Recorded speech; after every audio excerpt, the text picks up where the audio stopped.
Good evening, ladies and gentlemen. I'd like to call to order our El Centro City Council meeting for July the 18th, 2023 at 6 p.m. Madam City Clerk, if you could please call the roll. Councilmember Carter, Present. Councilmember Oliva, Present. Councilmember Garcia, Present. Mayor Pro Tem Marroquin, Present. Mayor Cardenas Singh. Present. Thank you so much. Mr. Ivan Murillo, please, if I could ask your team or a couple of your members if you could please lead us in the Pledge of Allegiance. Please rise.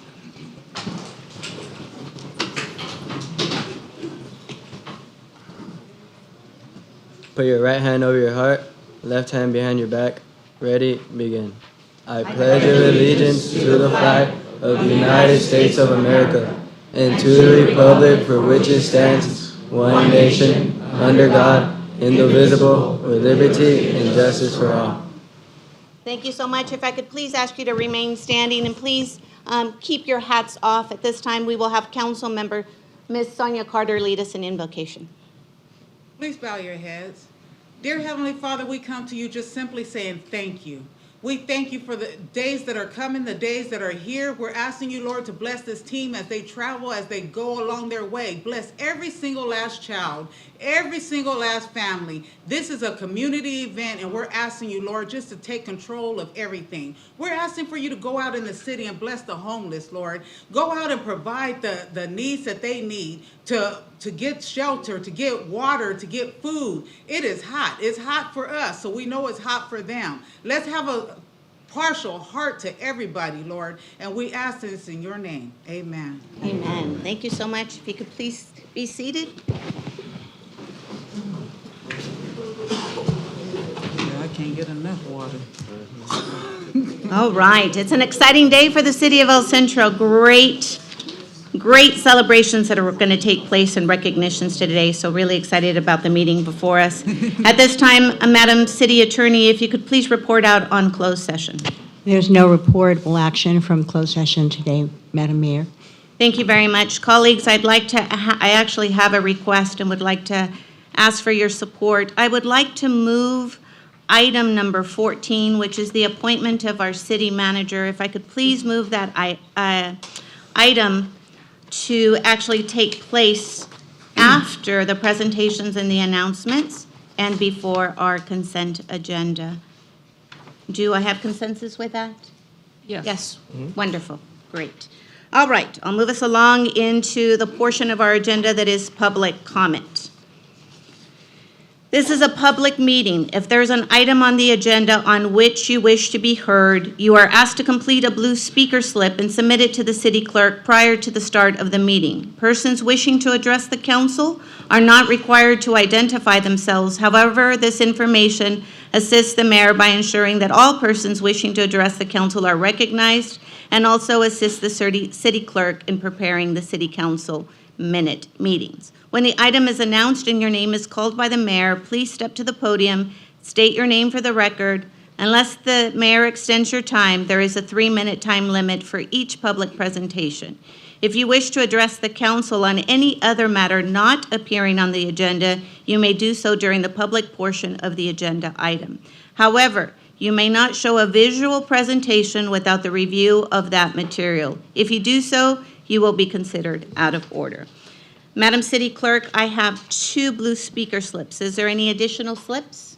None, Mayor. All right, and is there anyone virtually online? No one. All right, at this time, I would like to invite Joselito, please, to the podium.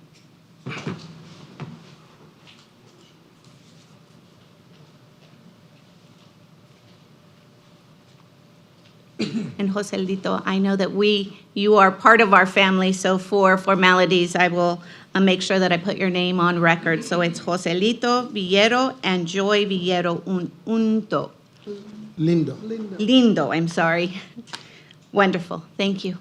Good evening, council members. My name is Joselito Villero, a resident of El Centro. I came here with my sister. I'm Joy. Full name? I'm Joy Lindo. Where are you from? I'm visiting from Canada. She's visiting from Canada. And we are here together to express our gratitude to the council members and to the city managers, the manager, wait, is that correct title? Interim city manager.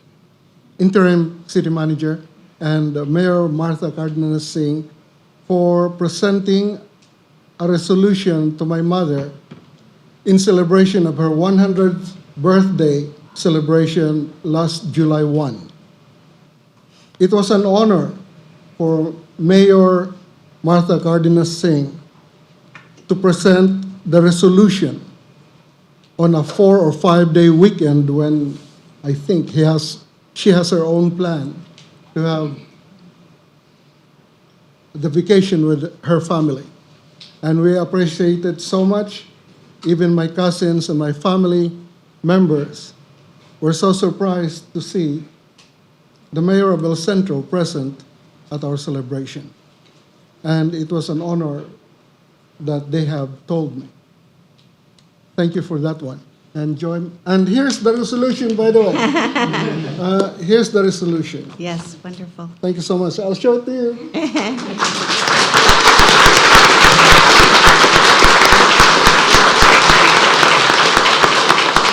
And I would like also to recognize one of our firefighters who had an opportunity to rescue my mother also. Shipping. Aw.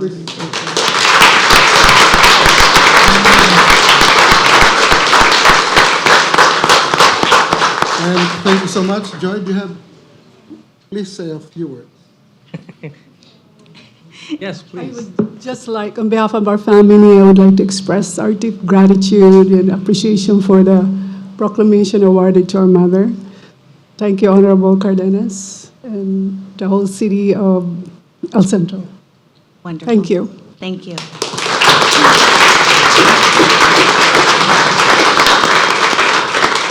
I will share, it is a true blessing to attend a birthday party that has 3 digits on a birthday cake, and it was just a beautiful blessing for a beautiful person. So thank you so much for inviting me and allowing me the honor of attending your mother's birthday. So thank you. All right. At this time, I will go ahead and call Alejandro Lopez and Al Ala.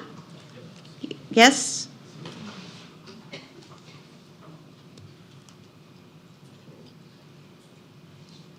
Don't get scared. Good evening. Hi, good evening, good afternoon. Yeah, we just wanted to introduce ourselves. So my name is Alejandro Lopez. I'm a part owner in a local company here, Complete Metal Fabrication. And this is Al, who's with Top Builders and is also a company here in El Centro. And we just wanted to introduce ourselves and be taken into consideration for the new project that was put out to bid for the El Centro Police Department. So we will be formally submitting a bid. I just want to point out that at Complete, who will be working hands-on as far as the construction management side of it, you know, we have experience with contracts over $45 million. And all of the contractual scheduling and submittal obligations that come with that is nothing that is, you know, unknown to us. So we, just want to introduce ourselves, and here's Al as well to kind of speak a little bit as far as the hands-on experience that we do have with work. Thank you, Alejandro. So yes, basically my name is Al, and we are owners of Top Builders Construction. I just wanted to introduce myself, make sure to put a face on the name. And I grew up here in El Centro, and we started as a really small company, my wife and myself in an office, and we're growing, and we think we're ready to move on to bigger projects. And these are the projects that we want to be involved with. So I just wanted for you guys to put a face, and we're gonna be out there. We've done some small jobs for the city, the bus stop, and those jobs, but we're ready to tackle bigger jobs now. Okay? Wonderful. Thank you so guys. much. I appreciate you. the introduction. Thank you.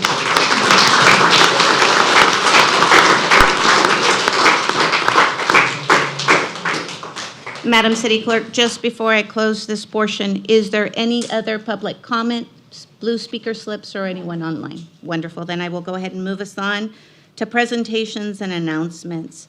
Item number 1 is our El Centro Little League Section 7 Junior Division All-Star Champs. If I could please invite Mr. Ivan Murillo to the podium.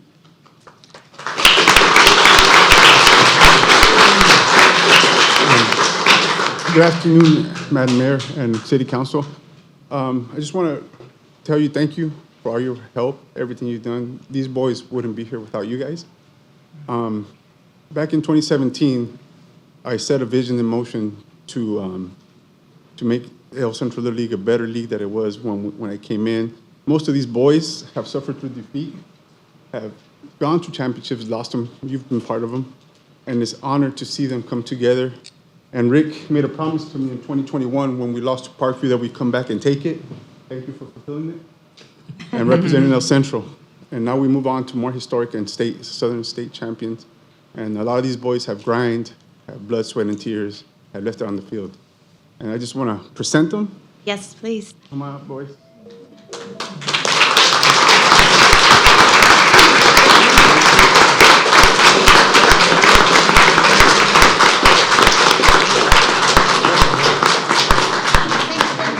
Have you just line up here up against the wall? And There you go. I'll introduce the men of the hour.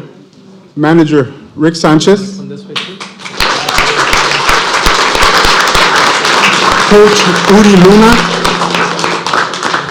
and Coach Jose Salcido.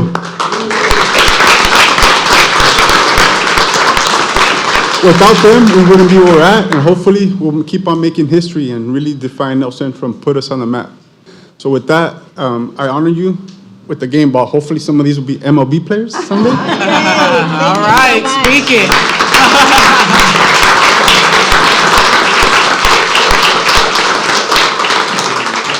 Thank you, and at this time, the City of El Centro presents a certificate of recognition to the El Centro Little League All-Star Champions, California Junior League Section 7. The City of El Centro congratulates you on becoming the Junior League Section 7 champions.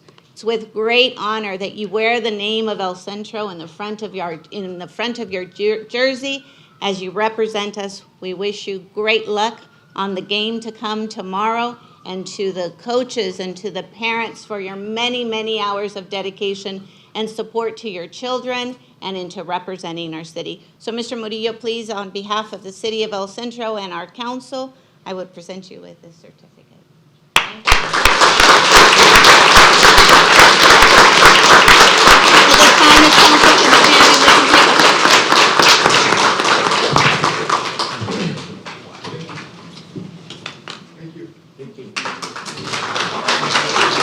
We'll take a quick picture.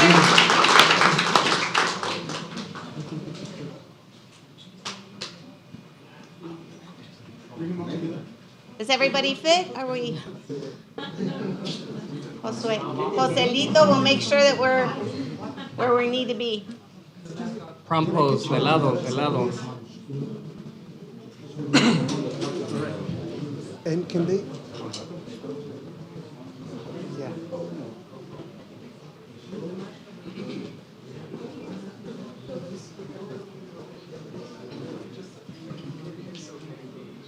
Sideways.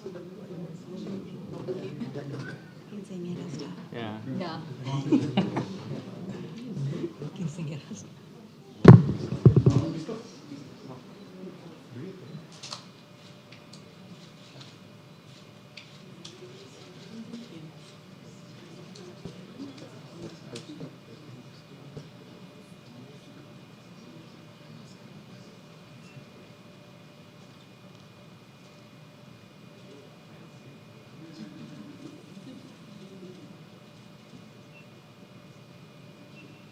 I want to hear Joselito's comments right now.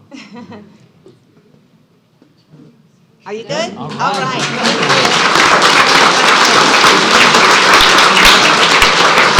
And one last thing. Yes, I do. And one last thing before I leave. Thank you. We won't let you leave yet. We would like to address, council would like to address the Well, players. one last thing before Yes. I leave. Without Adriana Nava, Javier, and everybody at Parks and Rec, this team wouldn't be where it's at either.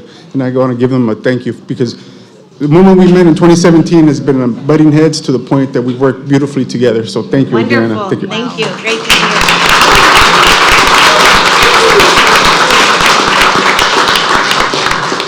All right, fellow colleagues, at this time, I'll go ahead and open up the opportunity to address this amazing team before us. Ms. Carter?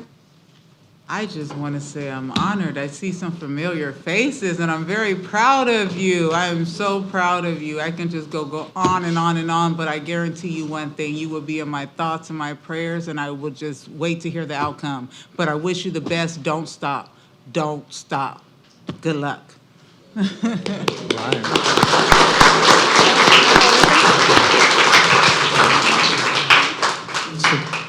To the players and to the coaches, there are no words to express just how proud we are. Because you don't get to see this every day, No. right? We don't get to be able to say that our team from our city, our small city, can match, if not beat, right, all those other big cities with better resources and better weather. But sure enough, you have a leg up when they come and play you here, right? So I will ask a question to the players. How many of you, when you're wearing your jersey, are very proud of the number that you have on your back? How many of you, that number means something to you? All right. Well, that's good, right? I'm really proud of that.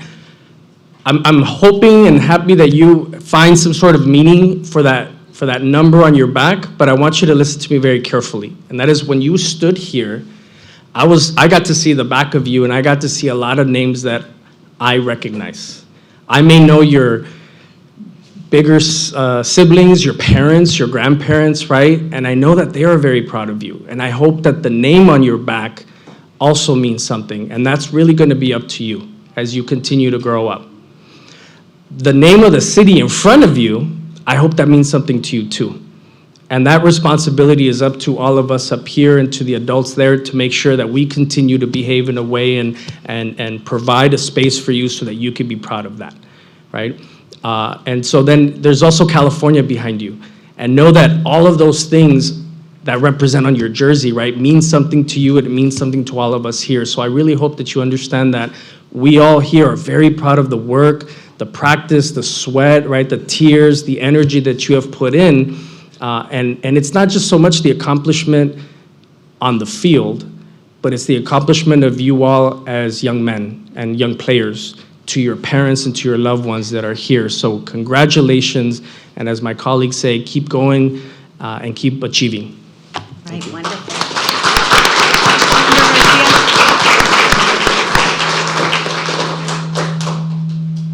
I want to say congratulations, gentlemen, to all the players and coaches that have worked so diligently to accomplish something that has not been accomplished in some time.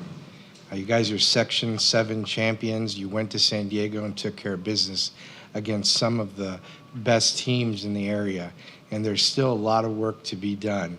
I know you guys are anxious and excited, but you've put in the hours. You've dealt with our weather. You've practiced here. That gives you an advantage. It makes you stronger. And I look forward to seeing how you guys do tomorrow, and hopefully that's just another step in this amazing journey of your year.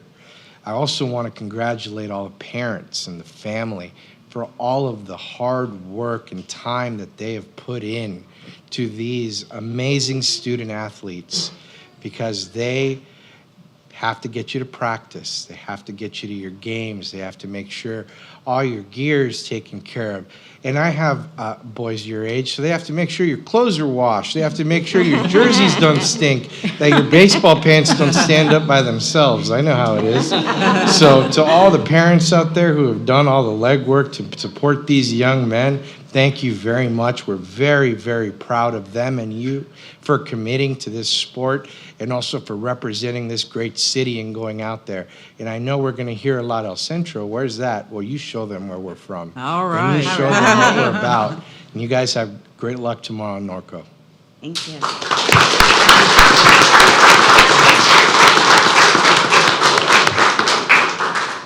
First, I would just like to say congratulations to not only the players, but the coaches as well, because they put in a lot of hard time and dedication to ensure that all of the players are coached to the point that now you have become excellent at your sport. And so we wish you much luck, and God bless you as you travel to your games this week, and make us even prouder, okay, by bringing back the winning trophy. Yay. No pressure. And just quickly, as we wrap up, I'd just like to take this opportunity. I have had the opportunity to watch you guys play many of your games, likewise with Councilmember Edgar Garcia. And no matter what event or activity I had, sometimes you would see me in heels and dressed up as I came from an event or in a meeting that you were important. And I wanted to make sure that I had that opportunity to watch you play and cheer you on. And likewise, we continue to cheer you on. I'm an educator, and I really appreciate your sportsmanship and that you have kept up your academics, because both are just as important. So congratulations. You've already made us proud. So moving on to the next step. All right, good luck to you. Safe travels. At this time, I would like to invite all the parents that are part of this team, if you could please come up, and we'd like to recognize you as well and take a picture with you. So all the parents, I invite you to come up, because when we talk about a team, it takes everyone.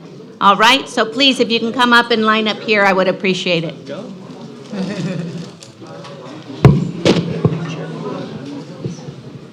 Don't be shy now. I think we're going to need a wider lens, Joselito. Panoramic picture.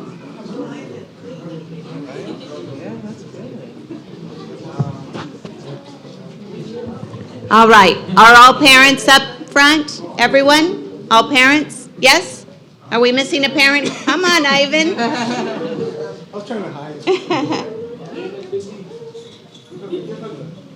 We have one more parent. Anyone else? Any other parents? Support system for our students and players. One more? Either, do we have anybody else? No? Yes, please. All right.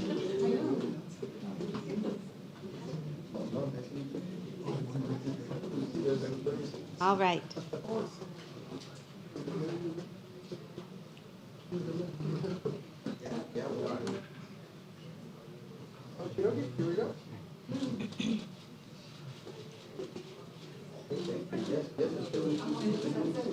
Joselito's making a movie.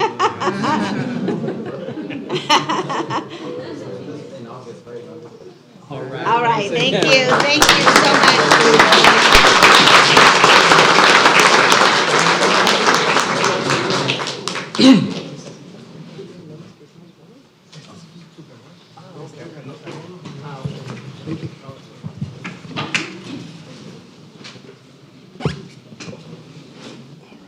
All right. I'll go ahead and move us on to item number 2 for presentations. Recognition of the City of El Centro board members for Building Board of Appeals, Imperial Valley Housing Authority, and our Personnel Appeals Board. I will tell you that it's with great honor that we appreciate strong community leaders that take on the responsibility to volunteer, to be part of the formation, to be part of the blueprint and the growth for the city of El Centro. There is no greater feat. We'll wait for the applause.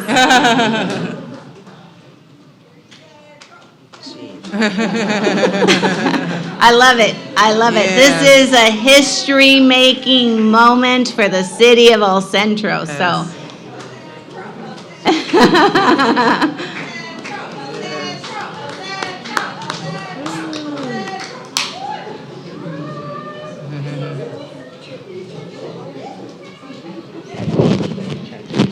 Yeah. I knew it. All right. I knew it. I recognize that voice. All right, so I will continue with item number 2, which is recognition. When we talk about a volunteer, we talk about someone who truly cares about the community in which they live in. And I will tell you that the city of El Centro has amazing volunteers who serve in the capacity of commissioners and directors here for the city of El Centro. Many of the heavy lifting that takes place before it comes to city council has really taken place at the planning commission, at the appeals boards, at our building board of appeals, our Imperial Valley Housing Authority. That is where much of the work takes place, and then it comes before us to make the ultimate decision. So for that, I thank you for the countless hours that have been dedicated to the city of El Centro, for your skill set, your expertise, and your compassion and gratitude to ensuring that the quality of life for the city of El Centro residents is truly a better place to live. So with that, on behalf of our El Centro City Council, I would like to recognize Mr. Michael Minix on our Personnel Appeals Board. Mr. Minix.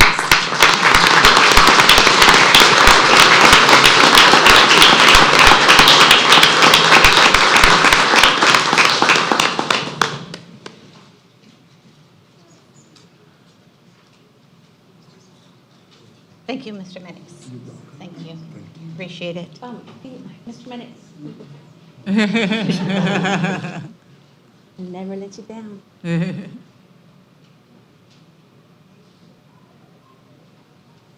Thank you. Mr. Minix is also an elementary school district board trustee and serves on many other committees. And so we thank you, Mr. Minix, for your dedication and your service to the city of El Centro. I'd like to recognize Ms. Elizabeth Cardenas, who serves on the Personnel Appeals Board.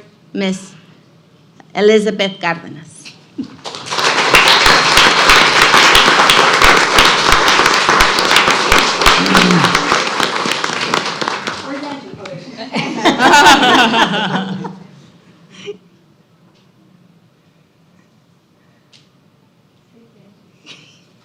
Thank you. Ms. Cardenas is a school board trustee for Meadows School District and serves on many other community boards, and we thank you for your service to the city of El Centro. At this time, I'd like to invite Ms. Angie Peña, Personnel Appeals Board. So, Angie, someone's going to have to take your picture.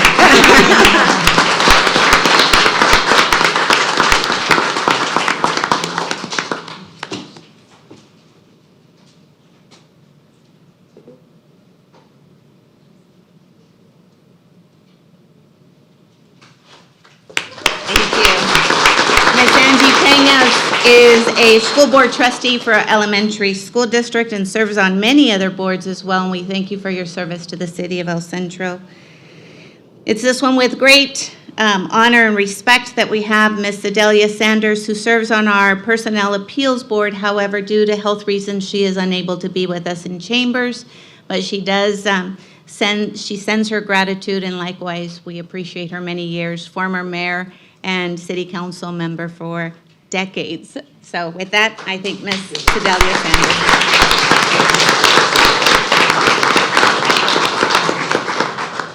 I'm not sure if Ms.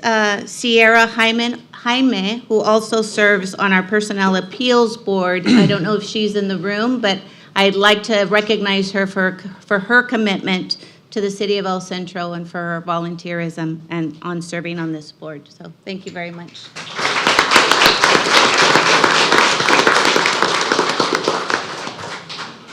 To a very dear friend and a mentor to me, I'd like to recognize Miss Mary N. Camacho, Imperial Valley Housing Authority.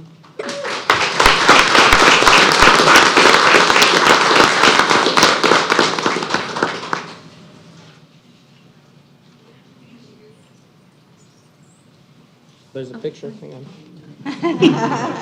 Joselito? Where's Joselito? Angie's going to take your job. All right.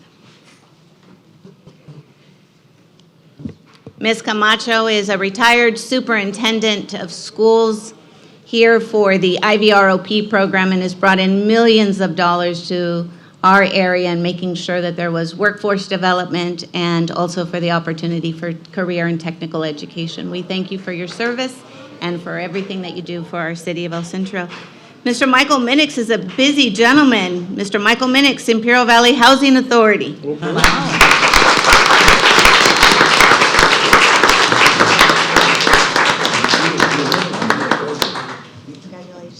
Oh, great. Wonderful. I'd like to invite Mr. Oscar Escalante, Board Member, Building Board of Appeals. I don't know if he's in the room, but we would like to congratulate him for his service.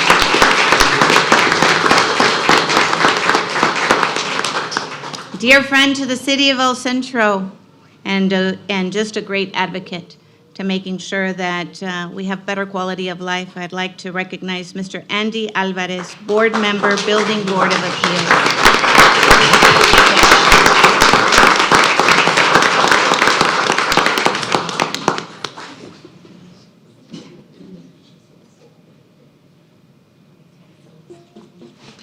Thank you. Ms. Mayra Soto, Board Member, Building Board of Appeals. I don't know if she's in the room, but we thank her for her service. All right. I want to make sure I say this correctly. Param Maroki, Board Member, Building Board of Appeals. And I don't know if this person is there. There you are. Wonderful.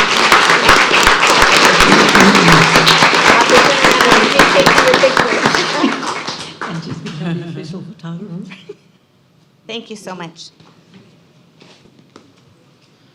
All right.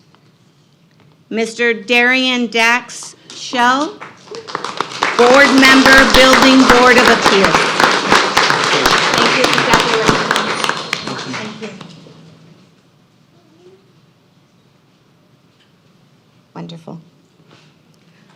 Colleagues, I'll go ahead and hand it over to council if you'd like to share any thoughts or feedback.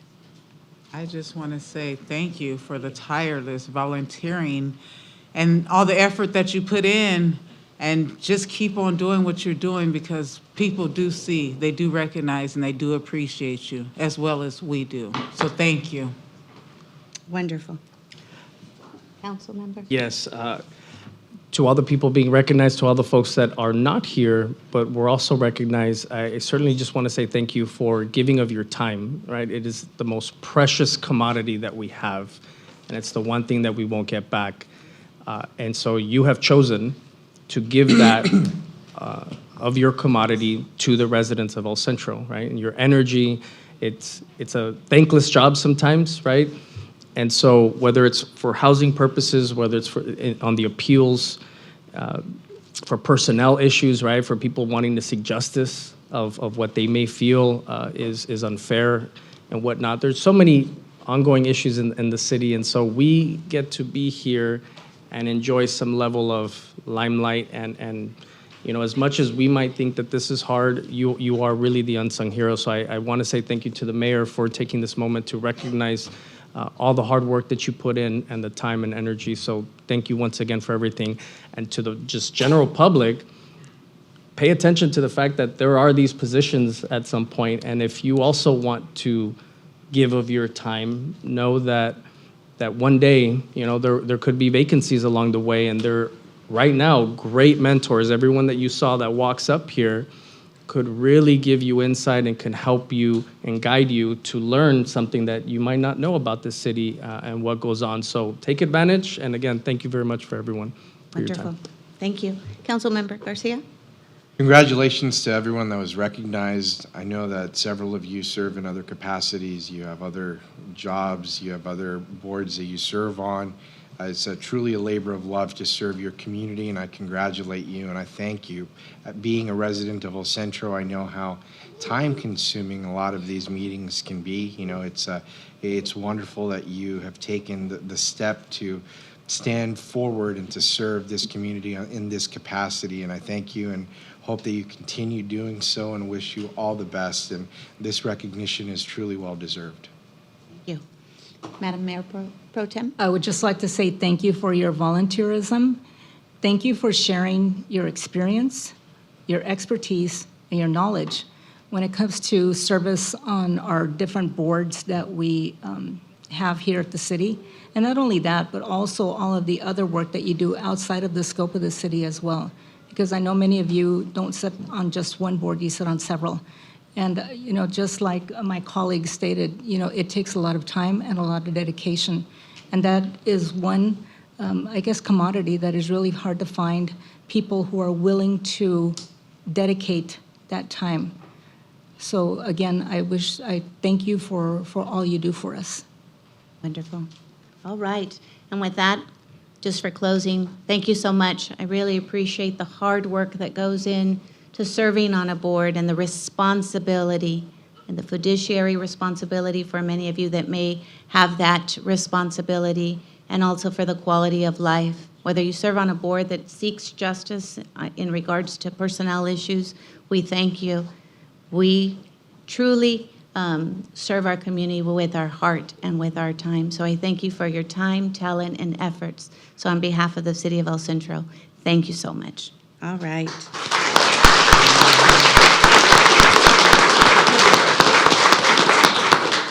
Excellent. I'll go ahead and move us on to item number 3, which is the proclamation for Parks and Recreation Month. All right. Parks and Recreation Month, July 2023. Parks and Recreation promotes physical, emotional, and mental health and wellness through organized and self-directed fitness, play, and activity. And the Park and Recreation supports the economic vitality of communities by partnering with local businesses and nonprofits and offering events for residents' engagement, as well as endless learning opportunities that foster social, physical, and emotional growth in people of all ages and all abilities. Parks and Recreation creates memorable experiences through youth sports and enrichment activities, teen centers and programs, senior activity centers, adult fitness, enrichment programs, and free community events. Parks and Recreation fosters social cohesiveness in communities by celebrating diversity, providing spaces to come together peacefully, modeling compassion, promoting social equity, connecting social networks, and ensuring all people have access to these benefits. As the mayor of the City of El Centro and council members, we recognize the importance of access to local parks, recreations, and facilities for the health, wellness, and safety for our communities. Therefore, I, Marta Cárdenas Singh, Mayor of the City of El Centro, State of California, do hereby proclaim July 2023 as Park and Recreations Month in the City of El Centro. All right, Ms. Adriana.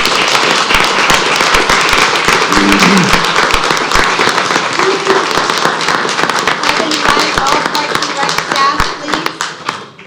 Where's Stacy? She does a lot of the park projects too. She's like, no.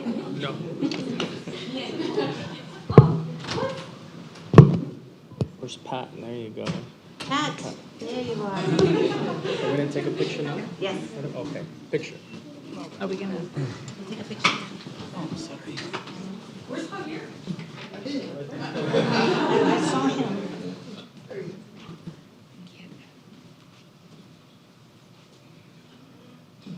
3, 1, 2, 3. Are we centered?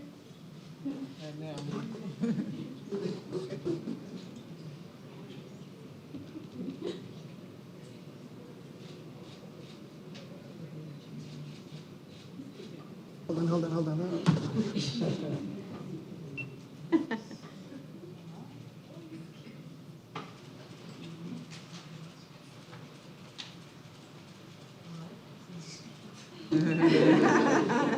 Are we good? Thank you. Oh, like paparazzi. Thank you.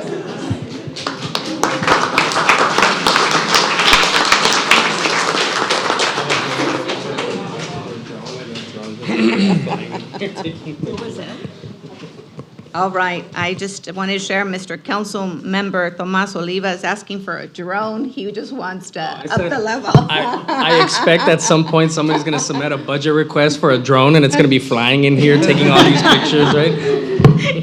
All right, council members, this will be our opportunity to address the amazing work that happens with our Parks and Recs department.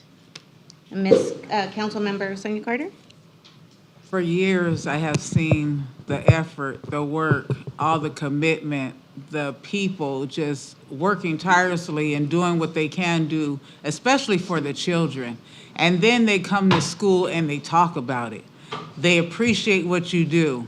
So keep doing what you're doing and do not stop. It's an effort, I know. It's long-winded, I know, but it is recognized and it is appreciated. And we appreciate every single last one of you. Thank you. Thank you. Councilmember Saliba? So my first part of my comment is going to be generally to the public, and that is to say that I obviously once upon a time sat out there and I enjoyed a lot of these events being general public, and I appreciated them so much, and I really hope that you do as well. But now being on this side, you get a behind the curtain look at what it takes to put on all of these community events and these programs that we all get to enjoy. Everyone that you saw here, plus others, are part of that. And they're part of making sure that you have those events to hang out with your family, with your neighbors, create those memories, right, that we all find important. And so really take a moment to be appreciative of everything that they do, and so much more, because on all of these events, whether it's 4th of July, whether it's Christmas, whether it's they are working while we get to enjoy, right? So just appreciate them and digest that fact, right?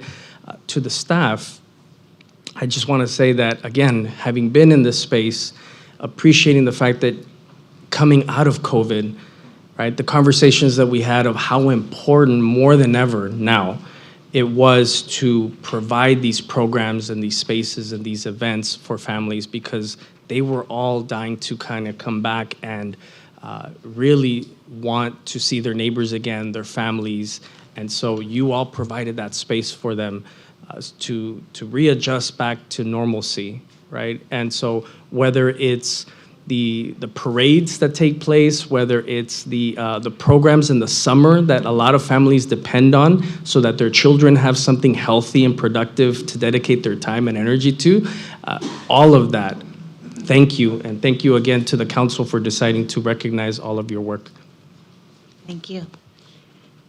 Councilmember Garcia? Well, I think first and foremost, I have to say that the residents of El Centro are extremely lucky to have the best Parks and Recreation department in the county.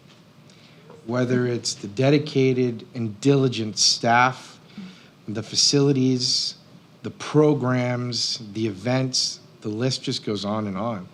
I've been particularly lucky to be able to enjoy a lot of the events that have been put on, as well as the facilities for all the different types of athletics and just our parks in general. It's always nice. I live right by Buckland. It's great to see how well used it is. I mean, it's just wonderful. And we're constantly trying to find new ways under the leadership of Adriana to make them better. To how can we make this better for the residents? I mean, my middle son's sitting right there. He just got back from the Nothing But Net practice. Oh. It's a summer program that's very well attended, and everyone loves it. There's a waiting list for it. It's great to see that kind of community involvement, and that falls on to the hard work and dedication of every single person in that department, whether they're checking people in, signing them in, checking in, or the facilities that are taking care of our parks. It's wonderful. It's wonderful to see. It's a treasure in our city, and they go very well used. And this recognition is very, very well deserved. We see it year round, and I invite anybody from the community who hasn't come out to one of the events thrown by Parks and Rec to come out and see how much hard work they put into it, because it's always such a great time. And it's year round.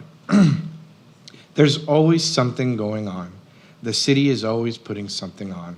And the brochure for the summer programs, I can't even begin to say how much I appreciate the fact that we can offer those services, that we have the staff that puts in such time and effort to craft those programs so our children have something to do in the summer when it's 110 degrees outside. It's wonderful that we have those opportunities here in the city, and it's a testament to how those programs function and how great they are, that we have people from other cities coming to sign up on lists to try to get into them for the summer, that they're driving around the county to come over to our facilities for our summer programs.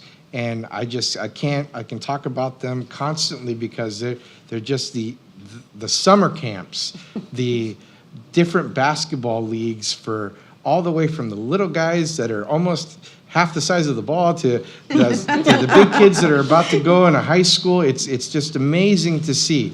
There's so much traffic. If you don't believe me, go to the Conrad Harrison Youth Center at 8 p.m. It is packed with people, parents and kids, and it's just a wonderful sight to see. And it's great that we have the dedicated staff to put that on. And I'll stop here, but I could keep going. Parks is my love. I love Parks and Recreation, and I am so proud of the department that we have here. Mayor Pro Tem?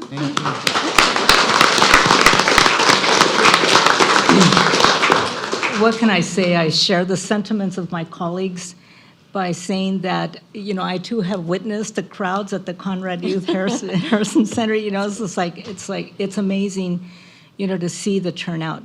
And, for years, even before I sat in this seat, I attended all of the city events and truly enjoyed them and always looked forward to them each year. And I just have to say that they have just gotten bigger and better. And I have to say that under the leadership of Adriana, Stacy, Pat, Javier, it's just like the sky's the limit with all of you, because you're constantly brainstorming and coming up with new ideas of things that you can offer the community. And I always look forward to seeing what you're going to come up with next, what's up your sleeves. So I just would like to say, thank you for all you do, because it is a lot of hard work. Any event, whether a small one or a big one, such as the ones that you produce, are a lot of work. And I know that if you didn't have the team, your Gus here, how can I forget Gus? As if you didn't have your team here, you just wouldn't succeed and make these events as enjoyable and memorable for all of our community. So thank you. All right.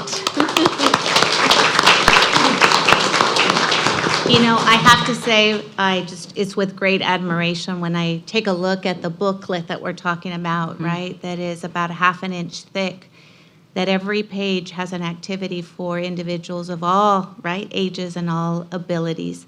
I commend you for the great work that takes place. I think I take great pride in making sure that these services and activities we provide are equitable and truly at an affordable rate.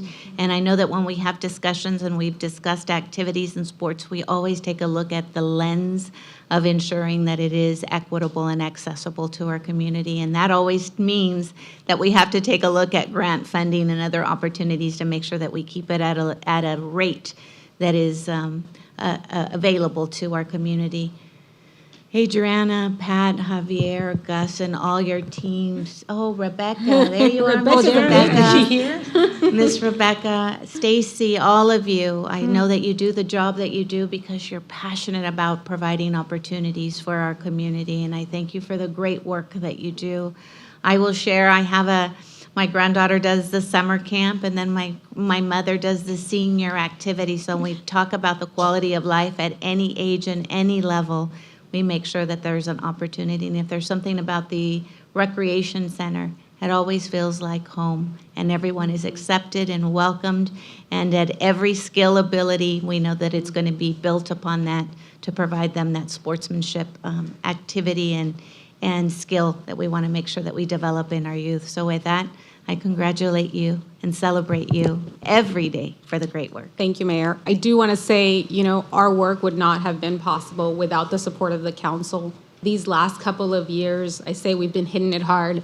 And you know it because we've been chasing dollars. We've been chasing dollars on your end to give us some of that Measure P money, competing with other departments for it. And so I will say that I think that we have a really strong, passionate team. Pat has years of service, experience, creativity. Javier has years of capital projects and project management. Rebecca comes with all this fresh energy, attitude, new things that are being done on the social media pages. And I think every single person, and this is just an example, every single person has something unique that they provide. And I think that that's what makes El Centro as a whole unique, that we have a team of people that when I call, Chief, he's there to answer and he's there to support us, whether it's fire or PD. And so I just want to thank all of our team too, who assist on making these things possible. We don't do it alone. We all lean on each other. And I think that that's really important to highlight, that that's what our exceptionalism is, that we work together. And thank you for creating and fostering that spirit. We appreciate it. Wonderful. Thank you so much. Thank you, guys. And on that note, on behalf of the city recreation leaders from the MOK, Conrad Harrison Gym, and the El Centro Community Center, we want to thank you for your support from the Adult Center participants, the summer day camp participants at the Community Center and at the MOK, the Coyotes program, the Yells program, the special exceptional program at the Conrad Harrison, the big giant NBN program with 330 participants, with all the itty bitty programs, and I know I'm missing some great programs everywhere that we have. We want to thank you for the support that you have provided to our department. And again, we do have that dream team that I've always wanted to have, and we've had it for quite a few years now with Adriana's leadership and the staff that we have. So congratulations to the rec staff that keeps up the programs going and make it fun for the kids. Thank you. Right, excellent.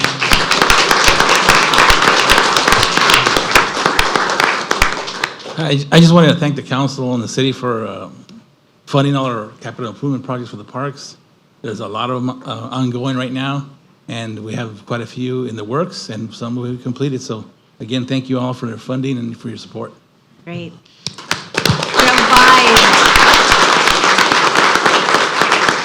Javier, I drove by the IVGSL and I saw that we're putting in the new field lighting, so congratulations. Yes, and we'll be. All right, wonderful. Thank you so much for your great work. All right, moving us on to item number 4, which is our proclamation for International Lifeguard Day, July 31st. The City of El Centro Proclamation, International Lifeguard Day, July 31st, 2023. Lifeguards are responsible for protecting the lives of more than 500 visitors who visit the El Centro Aquatic Center on a daily basis. Lifeguards diligently dedicate not only their time, but lives to enabling a safe environment for swimmers. They instruct and keep a constant watch on guests to prevent injury and rescue them from life-threatening accidents while they enjoy a swim. Lifeguards are the primary responders for all water and deck-related emergencies and are trained to provide first aid, access and navigate traumatic injuries, communicate with fellow lifeguard staff and patrons, and will be calm and assertive leaders in emergency situations. Lifeguards have a massive responsibility and put their own lives, health, and safety at risk. Lifeguards also extend their compassion and care, helping families fit life jackets, answering questions, and maintaining rigorous sanitation protocols. The mayor and the council members honor and appreciate lifeguard professionals that provide a safe, healthy, and fun space for the community to enjoy the El Centro Aquatic Center. Now, therefore, I, Martha Cardenas Singh, Mayor of the City of El Centro, State of California, do hereby proclaim July 31st, 2023 as International Lifeguard Day in the City of El Centro. Miss Rebecca.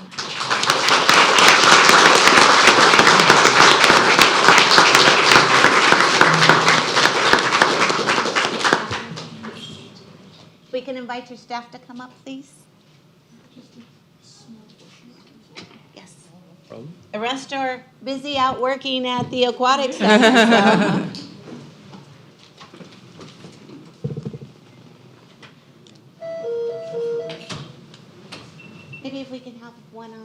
side of you, Miss Rebecca, one and one?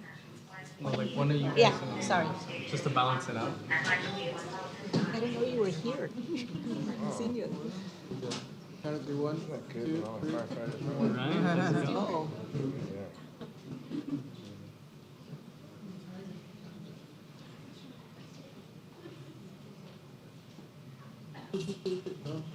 Down. Tilt it down. There you go. Yeah, it's good. That's good. Okay, you can smile.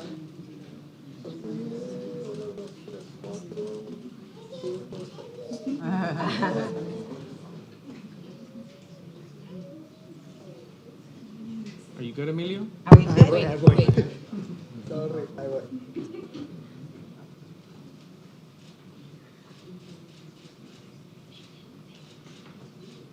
And then hold it.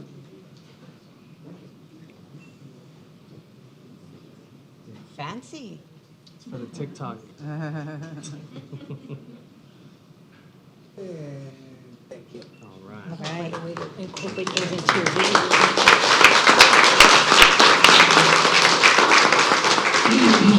All right, Miss Rebecca. Wonderful. I'll go ahead and bring it back to our colleagues if we'd like to address the wonderful work that happens with, at the Aquatic Center and with our lifeguards. Yes, it is an honor. I had the honor of seeing one of the lifeguards, and I asked him, I says, what is your biggest thing? Why do you want to be a lifeguard? And the answer he told me really impressed me. He says, that's because we're the leaders of the future. If we can save lives, we're joining the other committees that save lives as well. And he was only 17. So I said, okay, I commend you. So I just want to say, keep on doing what you're doing, because you're inspiration to the folks that are looking up to you, and they watching what you're doing, and they appreciate your leadership, and so do we, and all of your staff. Thank you. Thank you. So to your staff, Rebecca, and to you as well, we couldn't have an aquatic center without lifeguards, right? That's just the basic. And so you make it happen. You all make it happen and allow for parents to be able to drop off their kids and have that peace of mind that they are going to be looked after and they're going to be safe. So I know that not too long ago, we had to discuss loaning you out to Calexico in order to train new lifeguards. And so it's not like you guys are a dime a dozen. It's not as though it's so easy to do the job. And so I know that there's some preparation and some classification that comes with it. And so thank you for dedicating that time and for keeping our children, our youth, and our families safe while they're enjoying the Aquatic Center. Thank you. Councilmember Garcia? Rebecca, thank you for everything that you do. And also, I'd like to commend your staff for their diligent work ethic in making sure that the Aquatic Center is a safe place for families to enjoy the recreational area. We have events there. They're always well attended. You guys are always working very hard to make sure that everybody's taken care of and that all the kids are having a great time in a safe, responsible way. And it's wonderful to see. I've attended many of them. I'll be there tomorrow. We're having another one tomorrow. So it's just really great to see, and I'm really glad that you're getting this recognition for all of the hard work that you've done, and all of your staff. I mean, they definitely take their jobs seriously. They're very attentive. They're always watching the kids in the splash pad, and when they get in the pools, it's just a wonderful thing to observe and see how they're really taking this role seriously because of the repercussions, and it's because of their training. It's because of their great training, and that's why Calexico wants us to send some of you guys over there to do some training for their people, and that's just a that's just a reflection on the quality of your work. So congratulations again, and it's very well deserved. Thank you. Thank you. Mayor Pro Tem? Rebecca, what can I say? I feel like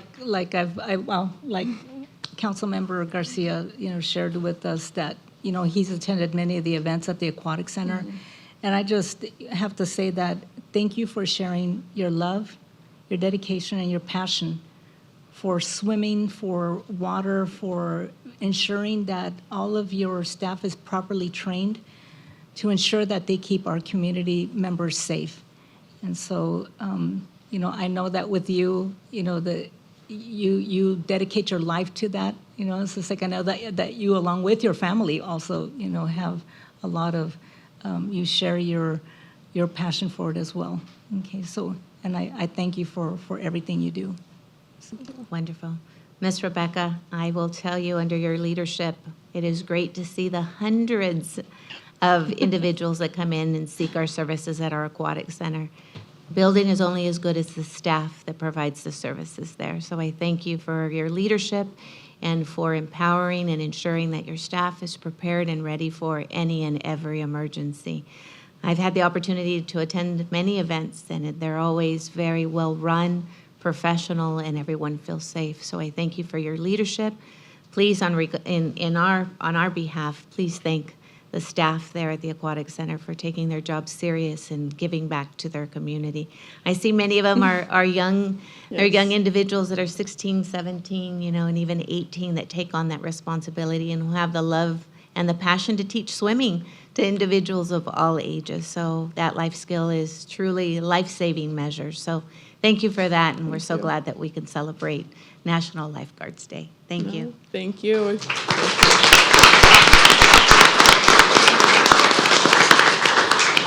Again, I'm just a very small reflection of this aquatics team, and I am nothing if it wasn't for that aquatics team that I do have. And I just want to say that I'm very proud of the team that myself and my staff have put together this summer.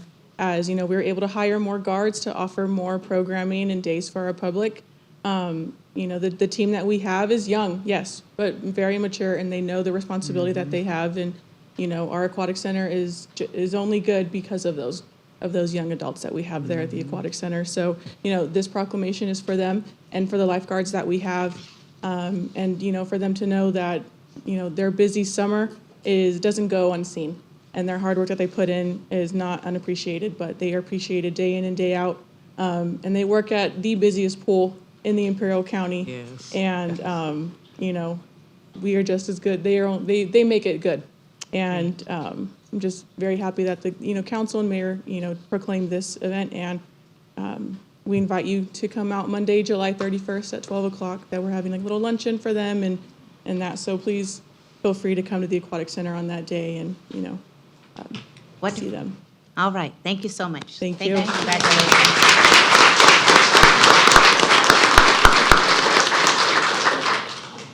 One more thing. So Rebecca worked really hard on this. So we have a little video just to showcase many of our lifeguards didn't make it. It's a really brief video of the faces that you see at the aquatic center. Many of them are working, as you mentioned.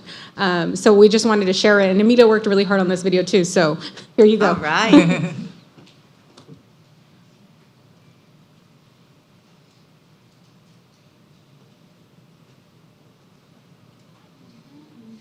We have sound?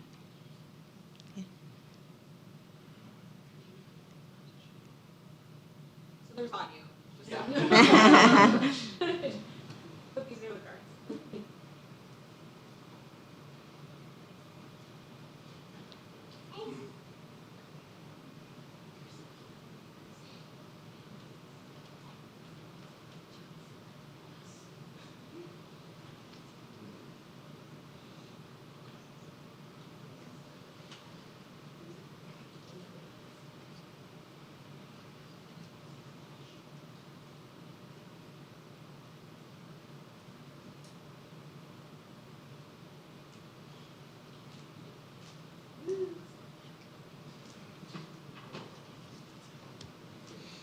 All right.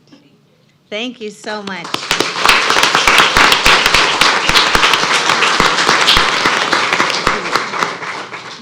So again, just a very small portion of what we have going on, in our guards, but without these young adults, that aquatic center wouldn't be nearly as what it is today, or nearly as productive and promising as it is. So Thank you so you. much. We appreciate it. Excellent. you. All right.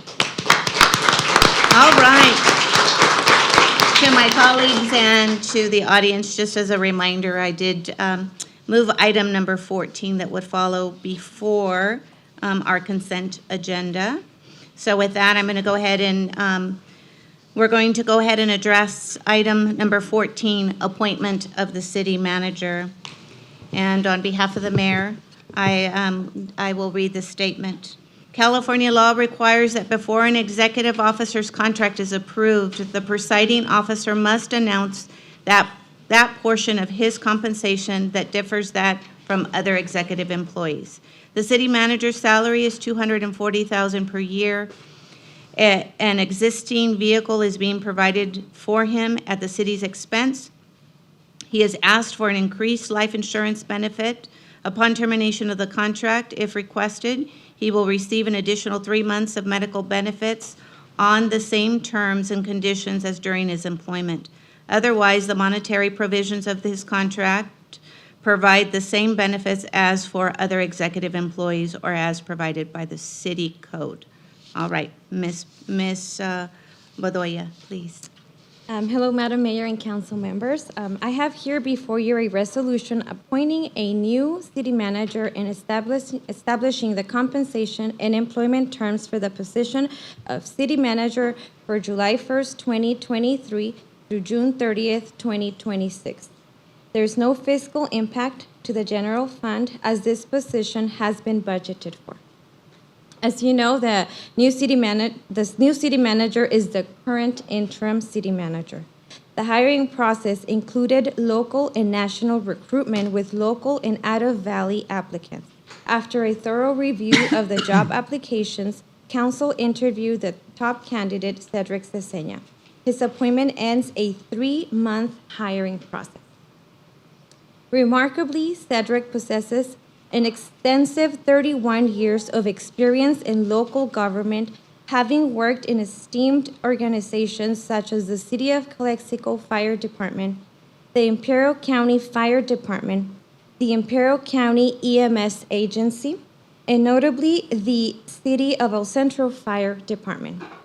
He brings invaluable expertise in emergency management, encompassing finance, logistics, operation, and planning. Cedric joined the City of El Centro in December 2013 and has been an integral part of the City of El Centro for several years, contributing his expertise and dedication to various roles. He served as Fire Battalion Chief Public Information Officer for 9 years, followed by a 15-month tenure as Interim Fire Chief. Since November 2022, Cedric has held the position of interim city manager, accumulating 8 months of valuable experience in this capacity. Since his appointment as interim city manager and in collaboration with city staff, bond counsel, financial consultants, and underwriters finalized the issuance of $40.8 million of bonds for the construction of the new El Centro Police Department headquarters. Mr. Cesena also continues to guide the city through a difficult financial situation at ECRMC. He has also been overseeing the city's day-to-day operations, including overseeing and maintaining the budget, ensuring the effective implementation of all city utilities and services for residents, and more. Mr. Cesena holds a bachelor's degree in public administration, complemented by countless of specialized training and education hours.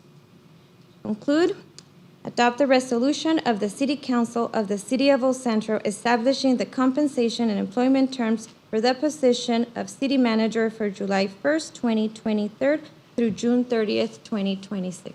Thank you, Mrs. Bedoya. Council members, at this time, is there any questions that we have for Ms. Bedoya?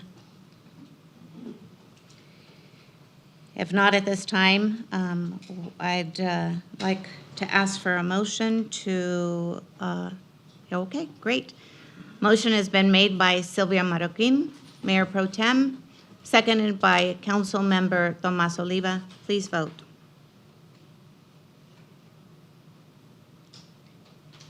Congratulations, the item passes. Thank you. 5.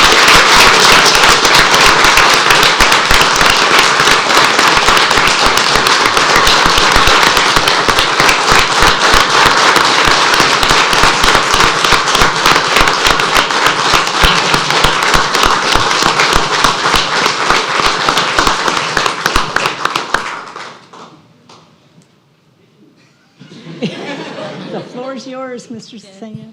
this just got real. So I'm humbled. I prepared a speech because I figured I'd ramble otherwise, and that rhymed. But I'll share with you that as I look at the audience here tonight, I see some, a lot of my loved ones actually. So, and I include everybody, the city staff and, family, my compadres. And I do see, 3 people that actually, whether you know it or not, they've been part of my formation as a public servant. One of them being Chief Madueño, retired from El Centro Police Department. Also, Fire Chief Herbert from the El Centro Fire Department, as well as Chief Lancer, retired from Marietta Fire. So thank you for being here. I appreciate that very much. So, ladies and gentlemen, distinguished members of the council, and esteemed colleagues and community members, I am before you humbled and honored as I accept the appointment to the position of city manager for the city of El Centro. It is with great pride and enthusiasm that I embrace this opportunity to serve and lead our remarkable community. And I would be remiss if I don't thank God first for walking alongside me in this journey of life. First and foremost, I would like to express my deepest gratitude to our council for placing their trust in me. I am truly honored by your confidence and belief in my ability to fulfill the responsibilities of this position. I pledge to you my unwavering commitment, my dedication, and integrity as we move forward and work together to achieve the collective vision of the city. To my colleagues and incredible fire department staff, which got a call for a fire, coincidentally, just before this, structure fire nonetheless. I have worked with you and I owe you guys a debt of gratitude. I hope you guys understand that. Your unwavering support, professionalism, and commitment to serving the community have been a constant source of inspiration. I truly believe that not only the fire department, but a lot of our services are the best services in Imperial County. At the fire department, we face countless challenges together, and I'm proud of what we have accomplished. The lessons I have learned from working alongside you will serve as a guiding light in my new position. Also, there's many of friends here. And it is unfortunate that some of you, when I look at your face and I see you, it reminds me and takes me back to specific places in our community. Interstate 8 and Incopa, right? Or, other incidents, 115 in Harris. But we work those incidents together. So, I take those memories with me as I move along this journey. To the talented, hardworking employees of the city of El Centro, I really mean that. I am privileged to have this opportunity to work with you guys and collaborate. Your commitment to public service, it was mentioned earlier by our council and highlighted. Your tireless efforts to serve our community is truly inspiring. I seldom, see you give up, but most of the times I come up to you, sometimes I break into your meeting and I say, hey, there's something we would like to do. And I never hear no, I always hear there's a way we can do it. Together we will continue to build on the foundation laid by our predecessors and create a brighter future for El Centro residents. To the residents of El Centro, and I think many of you guys are, thank you for the trust and support. Your passion, resilience, and unwavering spirit as a city is exceptional. We made it through a pandemic together. I promise to be accessible, to listen to your concerns, and to work diligently to address the issues that affect your daily lives. Your voices will guide our decision, and your aspirations will shape our future. I must also acknowledge the tremendous support of my family. All of you guys have a very special place. Debbie, Ali, Bella, and Abby. Okay, so there's 3 of them. Oh, there's Bella. And I always get the names backwards. You guys have, been a constant source of solid encouragement, understanding, and sacrifice. Even when I came up with the idea, well, I didn't come up with the idea, actually, then Mayor Oliva came up with the idea to ask me to be the interim. And I asked you guys what you thought, and you guys were all for it. So you're instrumental in the professional growth. Your belief in me has given me the strength and determination to reach new heights. I'm truly blessed to have you along for this thing called life. Madre, Hoy quiero expresarle mi más sincero agradecimiento por todo su amor, apoyo y su dedicación como madre. Su incondicionalidad y su sacrificio ha sido un faro en mi vida, guiándome en cada paso que he dado. No hace mucho me enseñó una carta que usted escribió hace un tiempo. And in that letter, my mother shared how difficult it was to bring up a kid like me because I was just all over the place. At a very young age, I had a radio flyer and I tore it into pieces and threw it over the fence. And my mom couldn't find it, so she went and found the pieces. So she shared with me this letter that she wrote as part of one of her ESL classes. You know, it was eye-opening to me to realize how much of a handful I was. A mi padre me enseñó el valor de el trabajo duro, la importancia de la honestidad y generosidad hacia los demás. Sus enseñanzas han moldeado la persona que soy hoy. La quiero mucho, madre, y también a mi padre. As city manager, I recognize the challenges and complexities that lie ahead. However, I believe that we can pretty much face any challenge and make it into an opportunity and grow and innovate. We will confront these challenges head on, drawing upon the wealth of knowledge, experience, and talent within the city. All of you guys will make this happen. And by fostering collaboration, transparency, and open dialogue, we will navigate through these toughest times and emerge stronger as a community. I'm almost done. I bring with me a deep-rooted commitment to public service. It's been 31 years since I got started in local government. And together we will prioritize the well-being of our residents. We will embrace sustainable development, economic growth, and commitment to preserving what makes El Centro a community that continues to shine with opportunity. I want to recognize the city manager's office, community services, human resources, finance, the library, city clerk's office. I wrote some notes and I already forgot. Public Works, community development, police and fire, for all their hard work. Truly, you guys are the ones that have poised me to be sitting where I'm sitting today. All of that the praise goes to you guys. Now, growing up, I remember playing sidekick to my older brother, so I grew up wanting to just be like that, be a superhero sidekick. So Betsy, you're the superhero. So I thank you for guiding me along the way. You certainly make legal matters more palatable, and I can face those without fear. So in the story, you're the superhero, and I'm still the sidekick. So in conclusion, I'm deeply honored to be your city manager, and I know that we will do great things together. Thank you.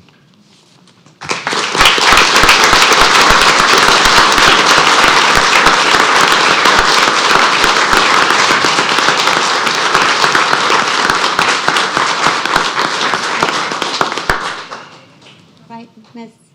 Councilmember Sonia Carter. Takes a lot to get me speechless, and I'm speechless. I'm honored to actually sit beside you, and I'm learning from you as well, and I really wish you the best on this journey, and I have so much faith in you. I know that you'll do a wonderful job, and I thank you to his family for lending him to us, because he's now our family as well. So thank you, thank you, thank you. Councilmember Oliva? Oh, Cedric. Where do I start? I know. We have known each other for many years, and I could say that, well, I will say to everyone what I said to you behind closed doors. How about that? And that is that the positive feeling that I have is that you allowed me to see a different, to have a different expectation of what the city manager's office is, and that you allowed me to kind of recalibrate what that means for a council member, right? You have been so responsive. You're very organized. You follow through very quickly. with some of the requests, right, whether they're personal or administrative, that the council gives. And that is something that I value. And so I know that you're going to do a great job, right? And if that wasn't enough, I'm going to go ahead and share with everyone a little something between us, and that is that, so at some point, as he mentioned, when I was had the pleasure of serving as the mayor, we had an understanding of something, right? The details are not really important, but we had an understanding about something. And over time, those circumstances changed. But before Cedric acted, right, just to give you a sense of the character of the person, I expected anyone else or anyone in general to just kind of act based on circumstances changing and not really give me any explanation, right? You don't owe me anything. But he didn't. Meaning, before he acted on the circumstances having changed, he asked to sit with me and he said, that conversation that we had, that gentleman's agreement that we had, I want you to know circumstances have changed. And so I want to act upon them. And before I do, I need your blessing. That you don't see that anymore, right? It's really the character of someone to show you that their word means something and that their character means something and that their integrity and the way that they view you matters to them. And so I share that with you all so that you understand the person, the character of the man that we are happily to appoint as city manager. And so I say that, Cedric, and I hope that as time goes on, right, that you don't forget any of that and that you stay true to that. And I know you will. That goes for all of us, right? Over time, we can kind of forget this and that, but that is very important. I'm very happy to work alongside you in this space, and good luck. Thank you.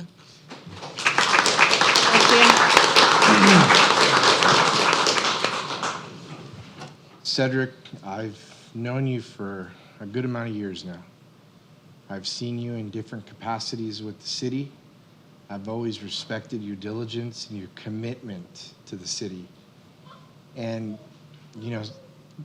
seeing how your career has progressed and the different types of roles that you have taken on in service to the city, there is a common theme throughout your career. And that theme is that whenever there is responsibility that needs to be taken and handled by someone, you are always open to taking on that increased responsibility. And you're always willing to work harder to accomplish the goal for the betterment of the city, whatever capacity that you have served. So seeing you being the new city manager and having had the reins for some time now as interim, it's just a testament to your work ethic, to your integrity, and to the fact that when something needs to be done, you're always willing to walk through that door because you are prepared and you get the job done. And that's exactly what we need in a city manager moving this city forward into the future. I look forward to working with you for many years to come and to seeing how this city just gets better under this leadership, under your leadership, under your hard work, because that's what you always bring to the table. That has been something very consistent throughout your career, and you have earned all this praise, and you have earned being here at this position, and you have done an amazing job. Congratulations. Thanks, sir.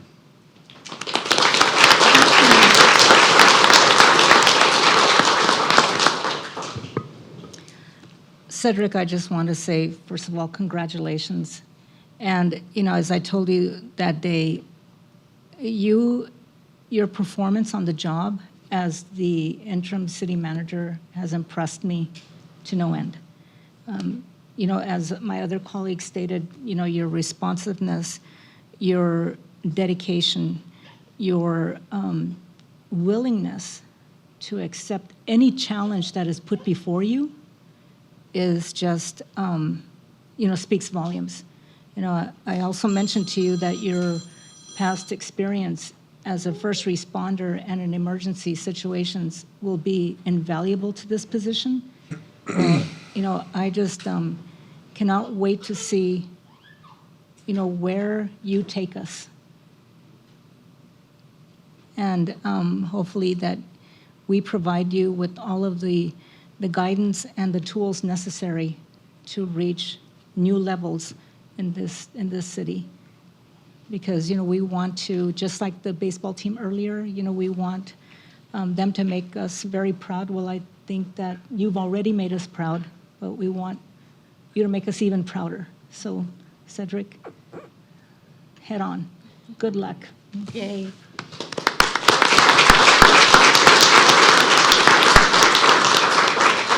Well, I'll share a quick little personal experience that I had with Cedric. It was 2020, the middle of the pandemic, and I had the opportunity to volunteer with a nonprofit organization that would be providing meals for individuals with COVID, and we would be providing meals on a daily basis because of the quarantine and not being able to leave their home. And I remember Cedric came into the nonprofit organization and gave us training on safety, right? We were all wearing double masks, and he was showing us all the protocols and the procedures that needed to take place to keep ourselves safe, and knowing that we wanted to provide meals for individuals that had COVID. And that was just amazing to see your heart that cared about your community, that was there giving us the training and the support for us to be able to volunteer and provide those services. So when you speak about a man's heart and his actions, Cedric, you speak volumes when it comes to the work that you do in our community. As far as our new city manager, Cedric, I think the takeaway I have is that you bring this calm.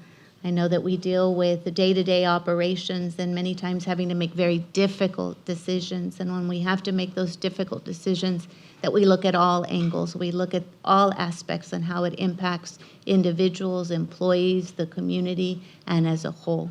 That when we view and review these actions that take place, it's always with the lens of equity, and for that, I thank you. The other aspect, I think that when we talk about the efficiencies in the city of El Centro, we talk about making sure that we are setting up our employees for success and that there is efficient and effective measures put in place that allows employees to shine and to provide those opportunities. I also think about the constituents that we get emails on concerns or recommendations and suggestions, and they're always greeted with a smile, they're greeted with respect, and they're greeting with a listening ear to the issues that are before them and that they would like to discuss with them. And so I thank you for being compassionate and understanding to those needs from our constituents. And as we move forward, Cedric, there is great work before us.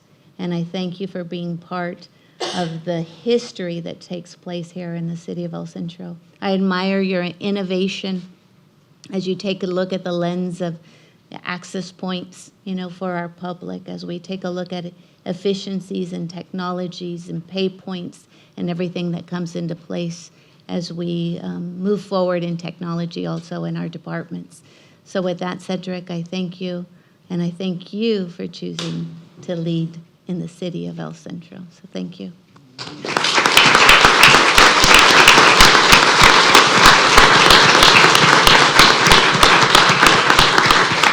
At this time, I think this is a great day for the city of El Centro. So what I would like to do is I would like to take a 15-minute recess to allow us to congratulate and celebrate Cedric. We do have some refreshments here as well.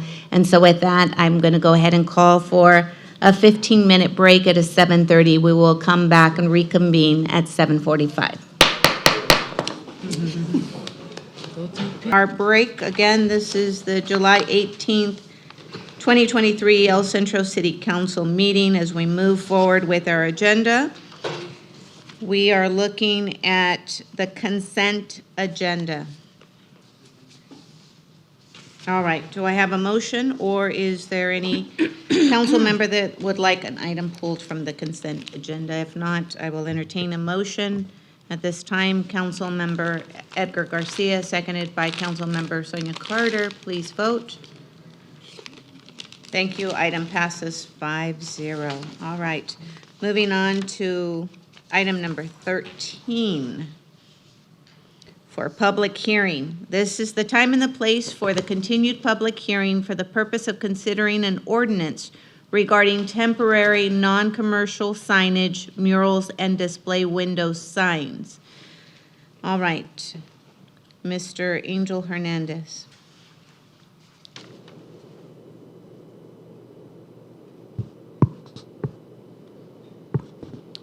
Hello, good evening, Honorable Mayor and members of City Council. I'm glad I'm not presenting right before people get their cake, so thank you about that. So the item before you is an amendment to the sign ordinance, Chapter 22.1 of our city code, and most of the amendments are related to temporary non-commercial signage, and that's the signage category that election signs fall under. So some background just about that specific aspect of it. In 2020, the City Council adopted Ordinance 20-04, and that made changes to the sign regulations so that they are more content neutral. And the major change that it did was it consolidated a lot of these different types of signage into a category called non-commercial temporary signage. One of those signage, as you can see in the photo we have there, is election signs. The following year, there was a change to that regulation that extended the time that these signs could be posted up. So before, it would be 60 days before election day or the day of the event, and that was the time period that was in place before the 2020 ordinance as well, and it was extended to 120 days. 120 days. So that was made to align with the county imperial election sign regulations, since there was discussion about that at that time. The chart before you is what we're proposing on this change. So the Community Development Department worked with the city attorney to go over some of these changes. The changes that are in bold and underlined reflect changes from the previous. So how early a sign may be installed. Before it was 120 days, now it's gonna be 90 days. 90 days because it takes into account the mail-in voting, how there's the campaign season may have been extended than originally considered. When signs must be removed, that has not changed. It's still 15 days after the date of the event or the day of election. The maximum size remains 32 square feet, no change as well. And the maximum number of signage. So before it would be 2 per property.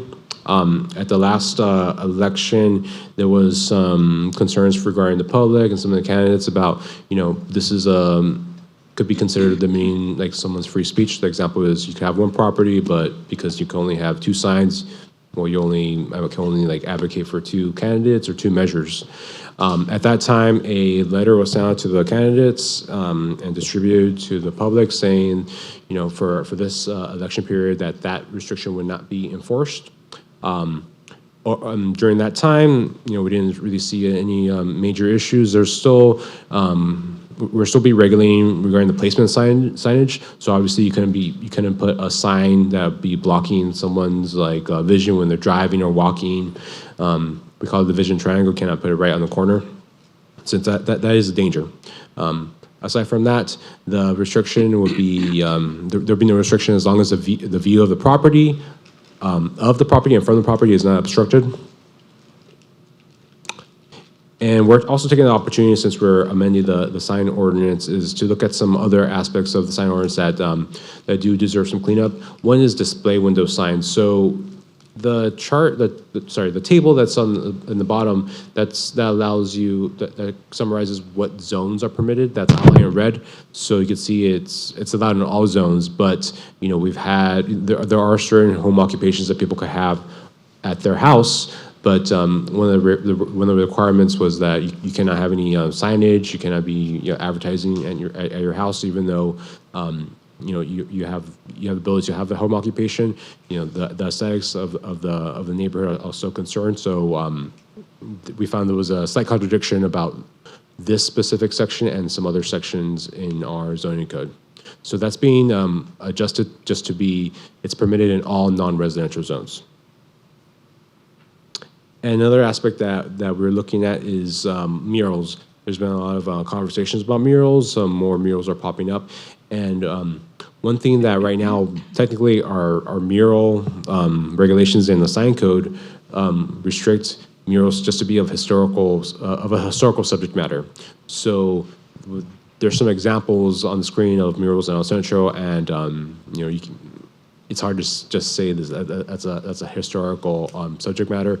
There's other aspects of murals that we would like to promote, and also just provide artists more freedom to propose anything to the city.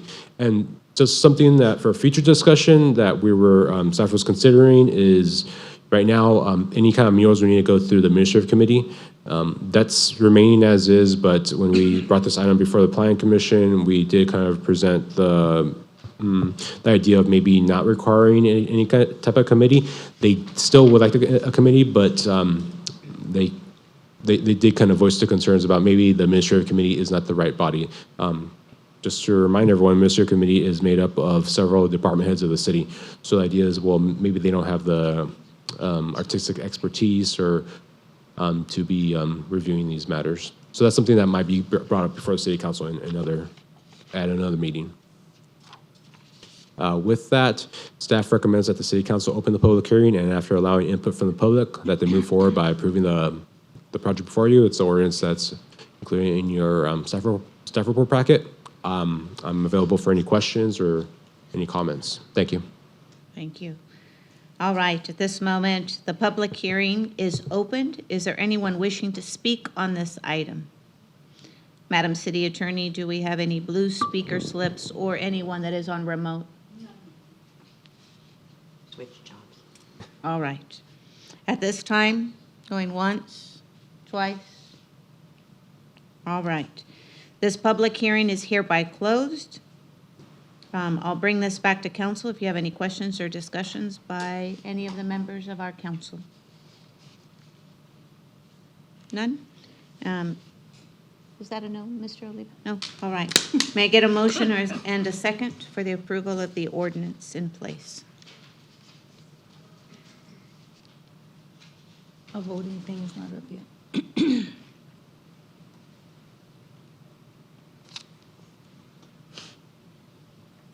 Thank you. A motion has been made by Councilmember Tomas Oliva, seconded by Councilmember Sonia Carter. Please vote. Thank you. Item passes 5-0 for the approval of an ordinance of the City of El Centro of California amending Chapter 22.1 of the Code of City of El Centro regarding temporary non-commercial signage, murals, and display window signs. Waive the reading and approve as a first reading and authorize the city clerk to place on the next agenda for a second reading and adoption. Thank you so much, colleagues. For that, we'll move on to item number 15, library material selection. Ms. Carla Mason, Library Director.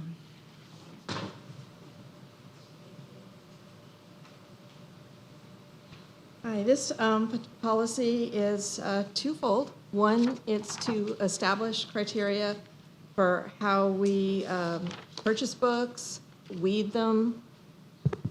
Oh, okay. Thank you. And we do get questions about that a lot, so we need a policy for that. And the second is to establish a procedure when people have a concern about library materials. And basically, it includes a form that people need to fill out if they come to any of the library staff and they say, hey, I have a problem with this book, and they want to talk about it. They fill out this form that's a comment or challenge form, and it asks them how did they come about this, what brought up the issue, do they have an alternative resource that they think would be better, and they fill out this form, and then it comes to me. And that is, I think, the best way to handle it. It's the way the other libraries that I've worked at have handled it, that kind of the buck stops with the library director. It shouldn't be just the library assistants out there, and it shouldn't be people, in my opinion, coming to council about it. It should be first at the library. First, you go through this procedure, and then the library director deals with it. So that was why I created this. Wonderful. We appreciate that, Ms. Carla. Fellow council members, questions on this policy that has been created? Great. I think it streamlines and it provides an opportunity in which all individuals have a policy and a procedure in place should they have any concerns. So I appreciate the effort in making sure that we have that in place. All right. So I have a motion that's been made by Mayor Pro Tem Ms. Sylvia, seconded by Councilmember Mr. Tomas Oliva. Please vote. Thank you. Item is adopted 5-0. Thank you. Item number 16, adoption of the City of El Centro mural art grant program guidelines and applications. Ms. Adriana Nava, Community Services Director.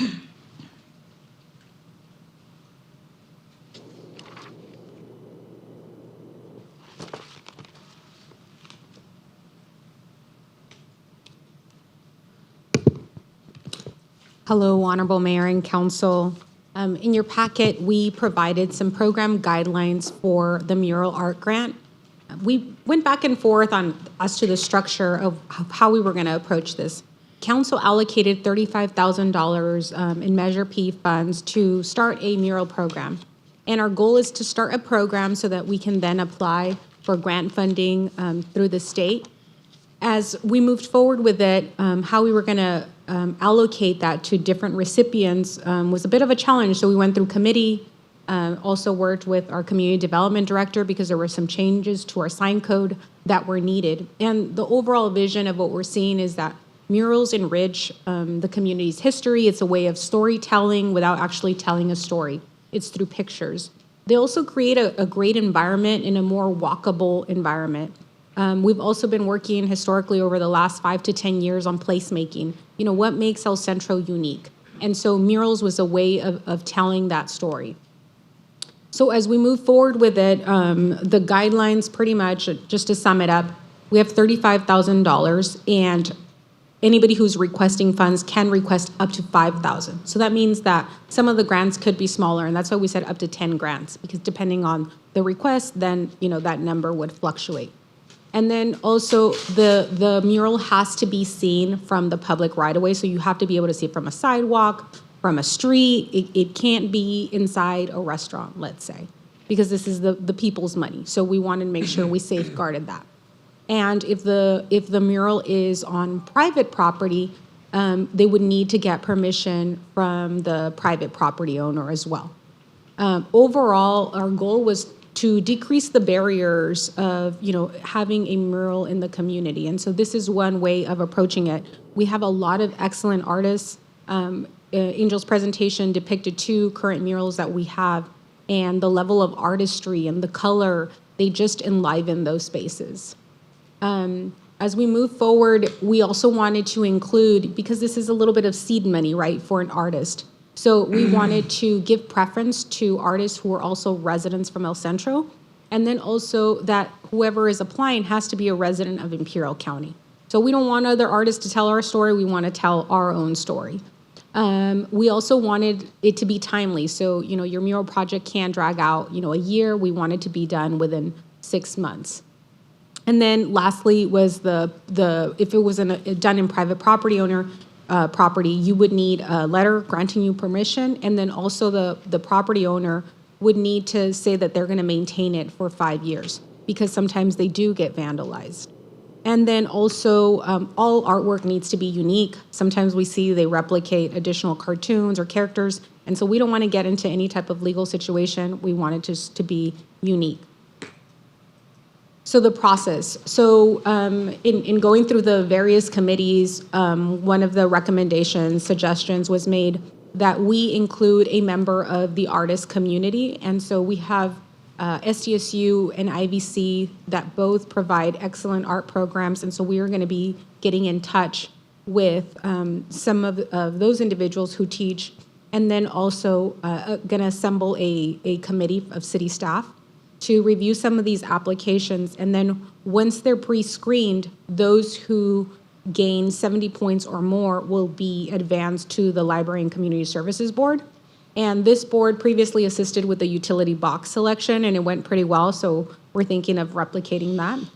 And then lastly, because this is something new that we're piloting, we wanted to meet with the artists and ask them, okay, you know, are these guidelines okay? Do you have any questions?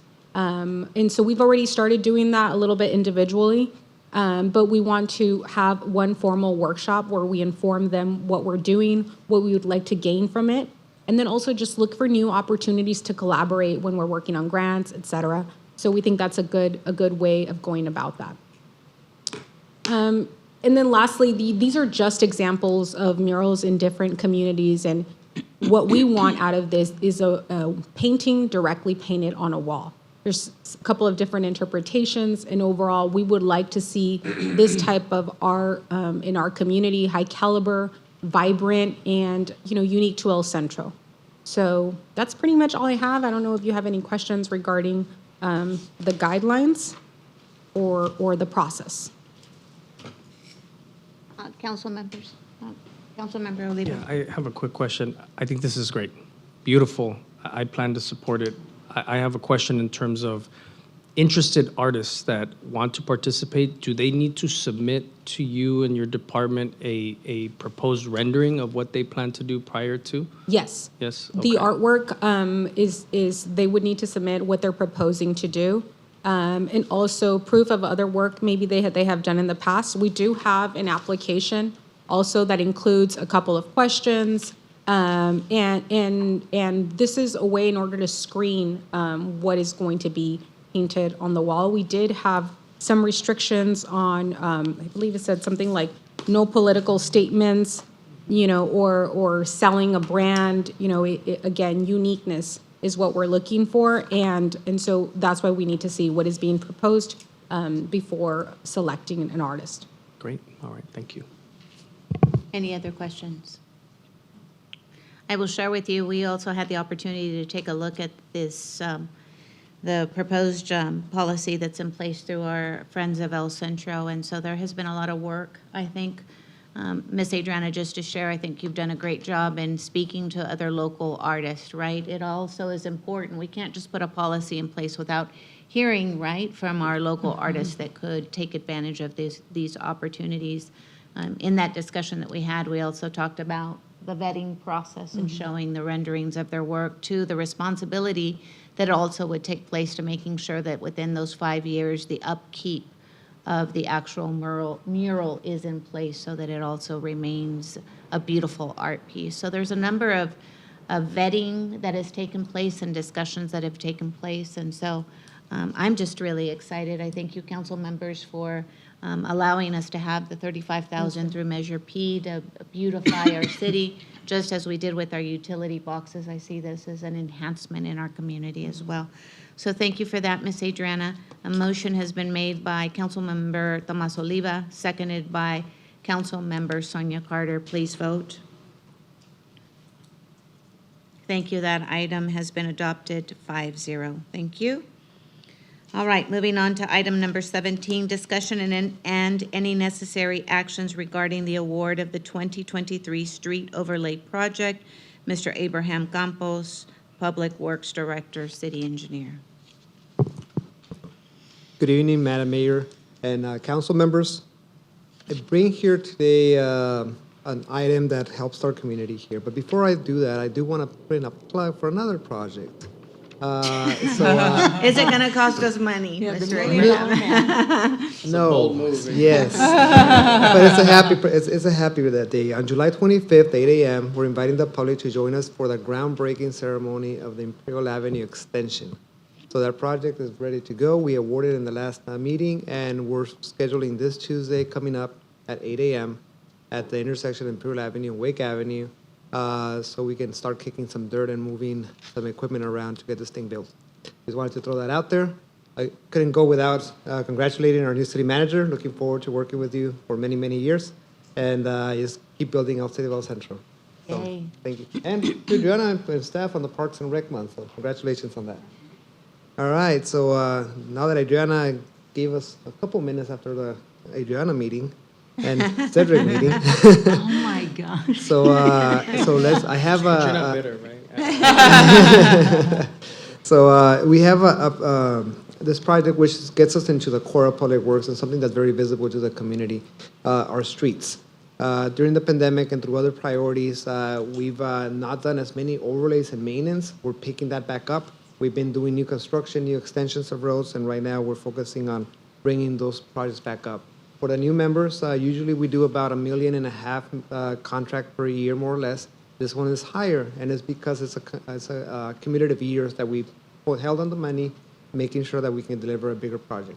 The other thing is on this project, it was designed in-house, so I can't go without thanking our engineering staff, Andres Miramontes, Felix De Leon, Gabriel Martinez, as well as our techs for doing inspection, Omar and Hector going out there. And the crazy financing that goes to this. We did put it out to bid. We get two bids, Rove Engineering and Hazard Construction, with Rove being the lowest bidder. We are recommending the award to be made to Rove as we move forward. Going back into the puzzle, how we got this funded.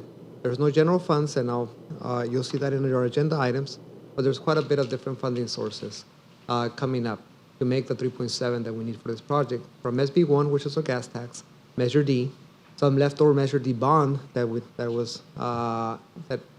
found that we've been saving to move along in projects, to Measure P for some of our local facilities, as well as water enterprise and wastewater enterprise to do some city parking lots. There was so many funding and puzzle to be sorted that this project required a spreadsheet in the back of your agenda just to kind of piecemeal the funding sources. We're asking for a little bit of additional funding from the 205 account, which is our LTA, and 299 Measure P of $59,000 to complete the parking lots that are being proposed in this location, in this project, which, going back to the presentation, includes Fire Station 1, Fire Station 2, and Public Works parking lot, and actually Buckland Park. No, it's in Schedule C. It's not there. It's in Schedule C, Adriana. That's in there. A lot of the streets are going to be rehabbed and maintained. There's a small sample of them here on what we're doing from slurry seals to mill and fills throughout the city. So a lot of work will be happening later this summer and throughout fall, as well as some of our major arterials, including East Main Street and Wake Avenue and Ross Avenue. So Ross Avenue will be resurfaced from 4th Street to 8th Street. Striping along every street that we touch will be placed brand new, so we have nice shiny striping on black roads.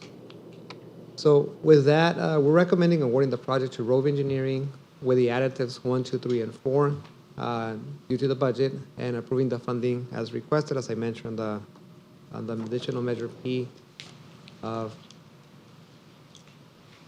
$59,074.89 to that account, as well as $29,620.41 to account 205. So with that, I'm looking for recommendation to approve the resolution, adopt awarding this contract, as well as signing the project budget. All right, council, I'm bringing it back. Is there anyone who has any questions for Mr. Abraham? Councilmember Oliva? I do. Abraham, can you tell me the budget request for fiscal year 24, is that something that was already in the budget and we voted on and that's good to go, or is this Yes. additional? That's No, so going back to this spreadsheet, all the funds that you see on the top of the screens, that's already budgeted. It's in the budget book for fiscal year 24. the bottom The one. only discrepancy is that we need a little bit more beyond what was approved in fiscal year 24 in the amount of $59,000 to make the gap, so we can fund, I believe it was the fire parking lots, which were higher than we expected. Okay, no, that was the one confusing part for me, but you explained it. Thank you. All right. Any other questions? None? At this time, then, I would ask for a for a motion and a second to adopt resolution number, Madam City Clerk, the resolution number? 77, ma'am. Thank you, 2377. Please vote. Thank you. Item is adopted. Number 23-72, resolution of the City Council of the City of El Centro awarding the bid and authorizing the execution of a contract for the 2023 street overlay project. Thank you, council members. Thank you.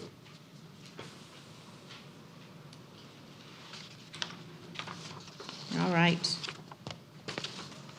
Moving us on to item number 18. We will now recess as the city council meeting and adjourn to the successor agency to the redevelopment agency. Madam City Clerk, please call the roll. Member Carter?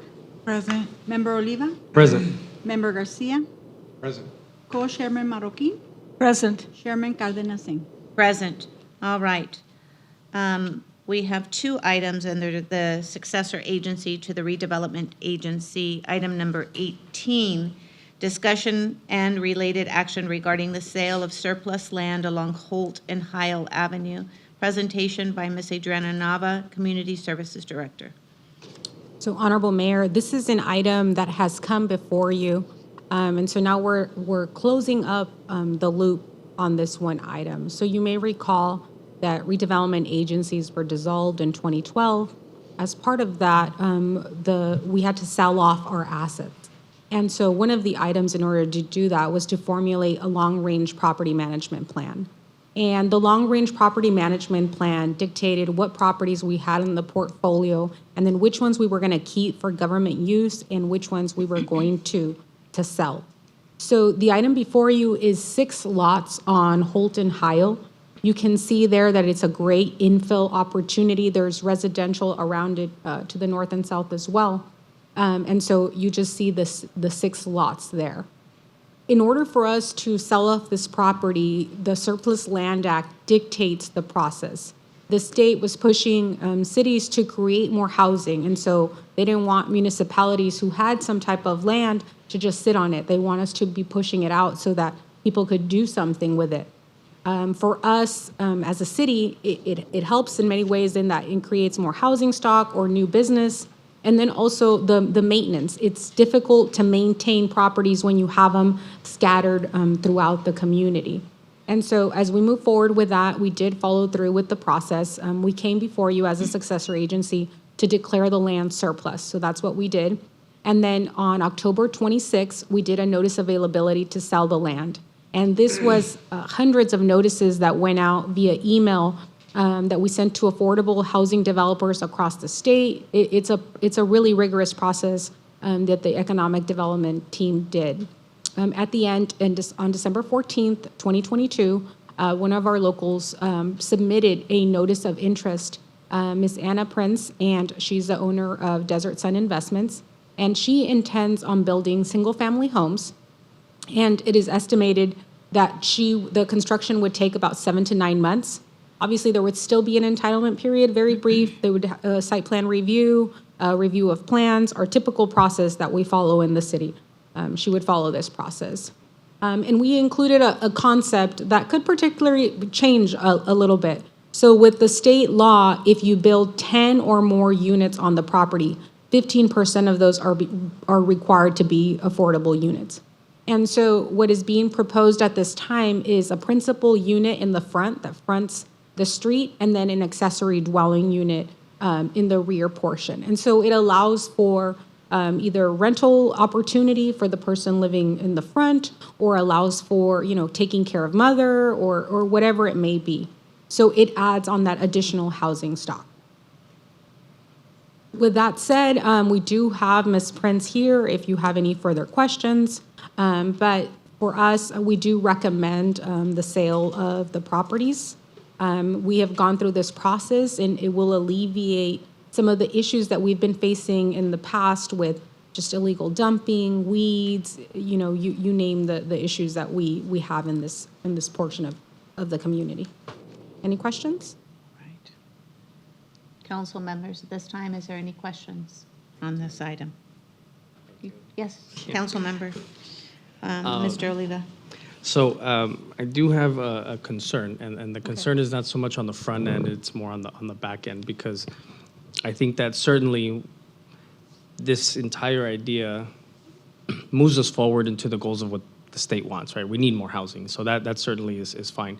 There was something in the prepared, background that was given to us that had me pause, and that is that the revenues that we would get as a community, right, on behalf of the people, that it may have to go to the state, Yes. right, as opposed to staying here to benefit us. And do you happen to have any definitive answer as to whether or not that is the case, or is that still kind of up in the air?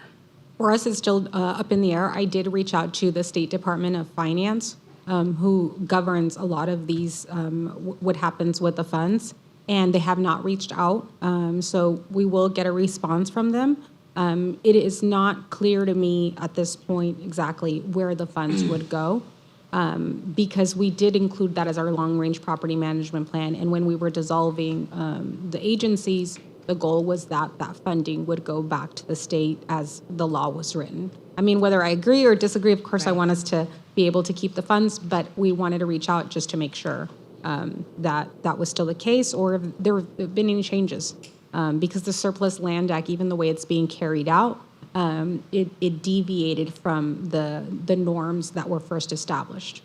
Okay.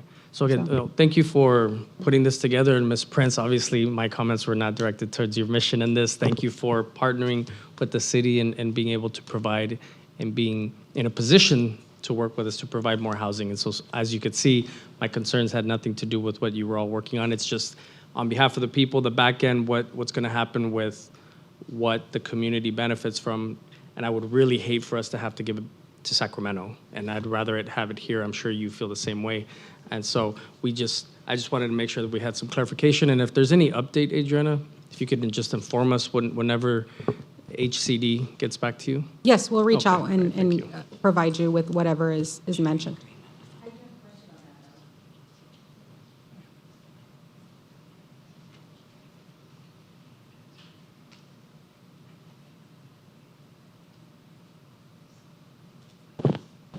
Honorable Mayor, City Council, thank you for listening to me. I have a question. What if the funds go to the state? Is that still going to jeopardize my position or not? Oh, it's not, okay.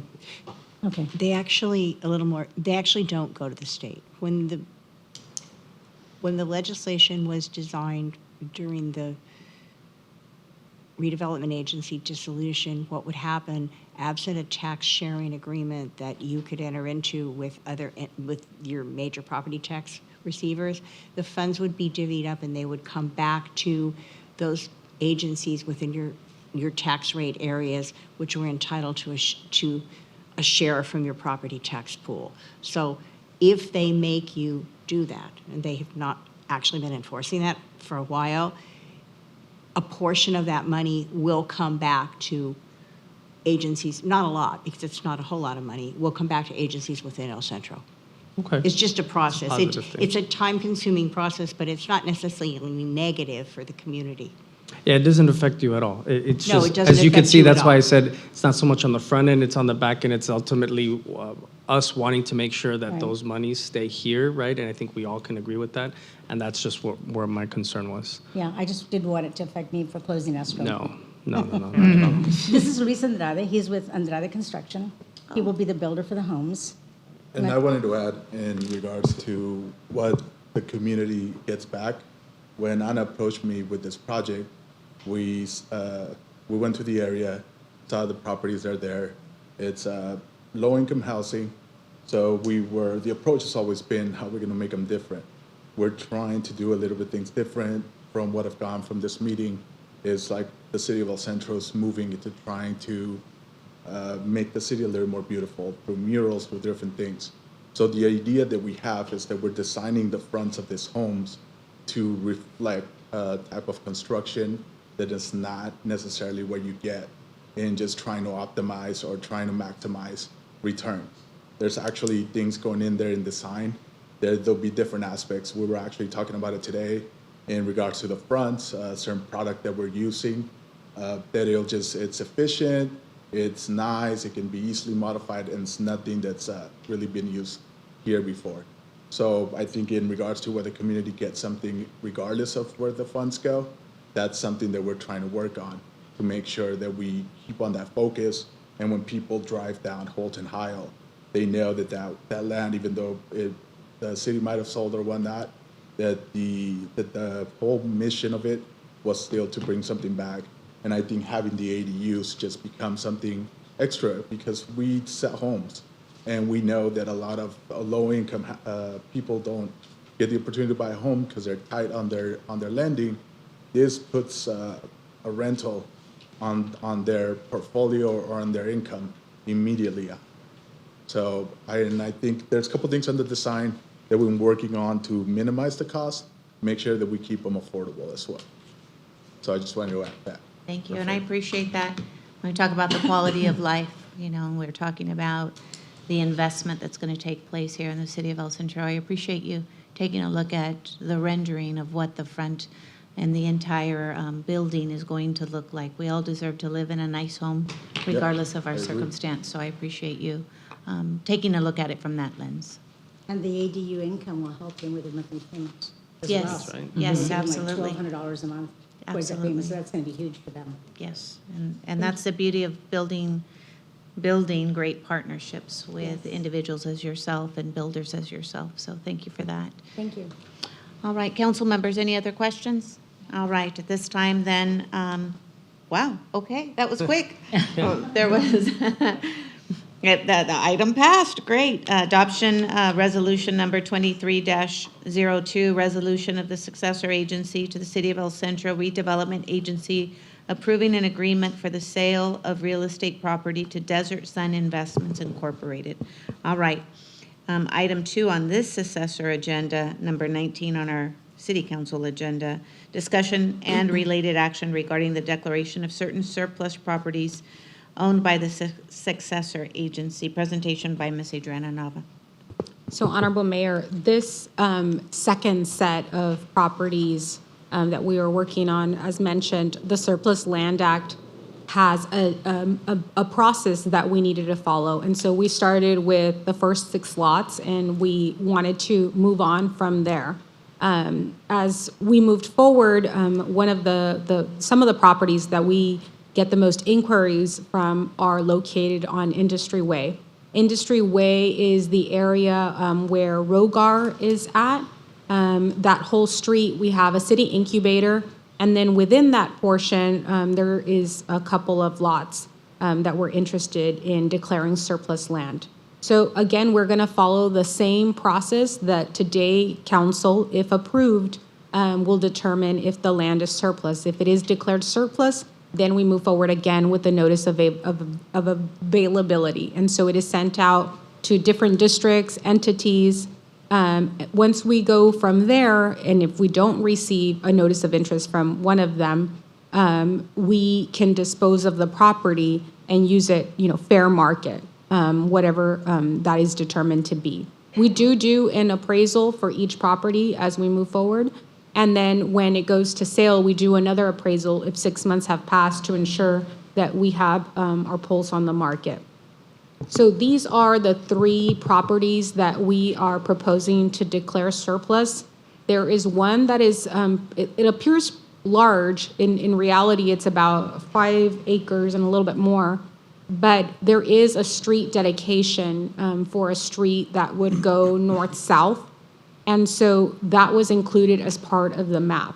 And so it reduces the lot size quite a bit. And so we have seen some interest in this property, but that has been a deterrent for some of the individuals who've looked into it.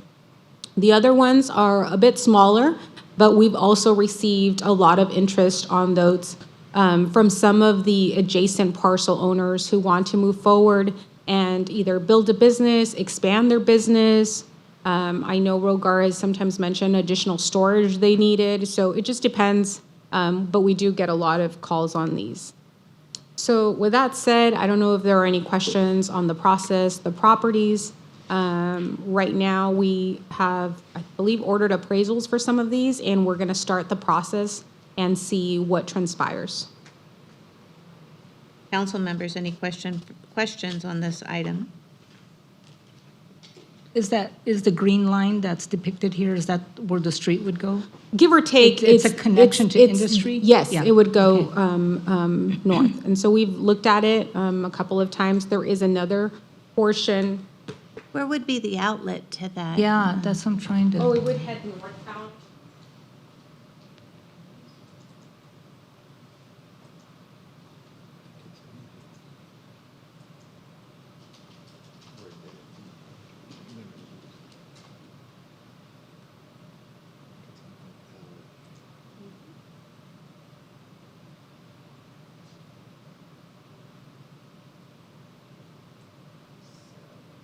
This is the property here. Can you see it? Yes. And it would go this way. Oh, You see that? Because Yeah. in El Centro, one of our challenges is the north-south roadways, and this is way towards the eastern portion of the community. And so it was included that way. I don't know if our Public Works Director wants to speak on it further, because we did revisit this item to see if maybe we wanted to remove that. And the thought is, yes, we still need a north-south roadway in that portion of the community. So does that mean, Adriana, that in the future, if all goes well, Industry Way would connect to Earls Road? Would that be the connector? That's correct. So right now, it's all in the planning phase, and when we approve our circulation elements, mobility elements, and general plan, we got to look at circulation not only now, but in the future, and making sure that we're setting aside the right-of-ways that we'll need one day. This is very critical as part of the circulation element, the mobility element, to have a north-south. As you can see, this whole quadrant east of Dogwood, there's really no connection south of Main Street to get us to Ross or anything like that. So this connection would go to Earls. That's the intent right now. Whether that deviates a little bit east or west, that's something for future development coming off of Main Street to work out. But we need to be able to provide an avenue at this point to connect to Industry Way and hence to Ross. That connection between Ross and Main Street needs to happen. That's how the mobility element was modeled. Thank you for the clarification on that and for the explaining of what the future, right, will look like in that area, or at least proposed to be. Any other questions from our council members? All right, at this time, I'm asking for a motion and a second to adopt resolution number 23-03, a resolution of the successor agency to the El Centro Redevelopment Agency declaring pursuant to Government Code Section 54221 that certain properties owned by the successor agencies to the redevelopment agency of the city of El Centro are surplus and not necessarily for the agency's use. So I have a motion made by Councilmember Tomas Oliva, seconded by our Mayor Pro Tem. Please vote. Thank you. That item passes Thank you. 5-0. All right. May I have a motion and a second to adjourn our successor agency meeting and reconvene to the City of El Centro meeting? So moved. Second. All those in favor, please indicate by stating aye. Aye. Wonderful. Thank you. Back to our City Council agenda. I know on our agenda here it says legislative action, although we do not have legislative action. We will have some legislative updates that will be taking place from some of our council members who chair legislation, informational items from 20 to item 20, 21, and 22. So then I will move us forward to task force reports. Council member Ms. Sonia Carter, if you'd like to report out.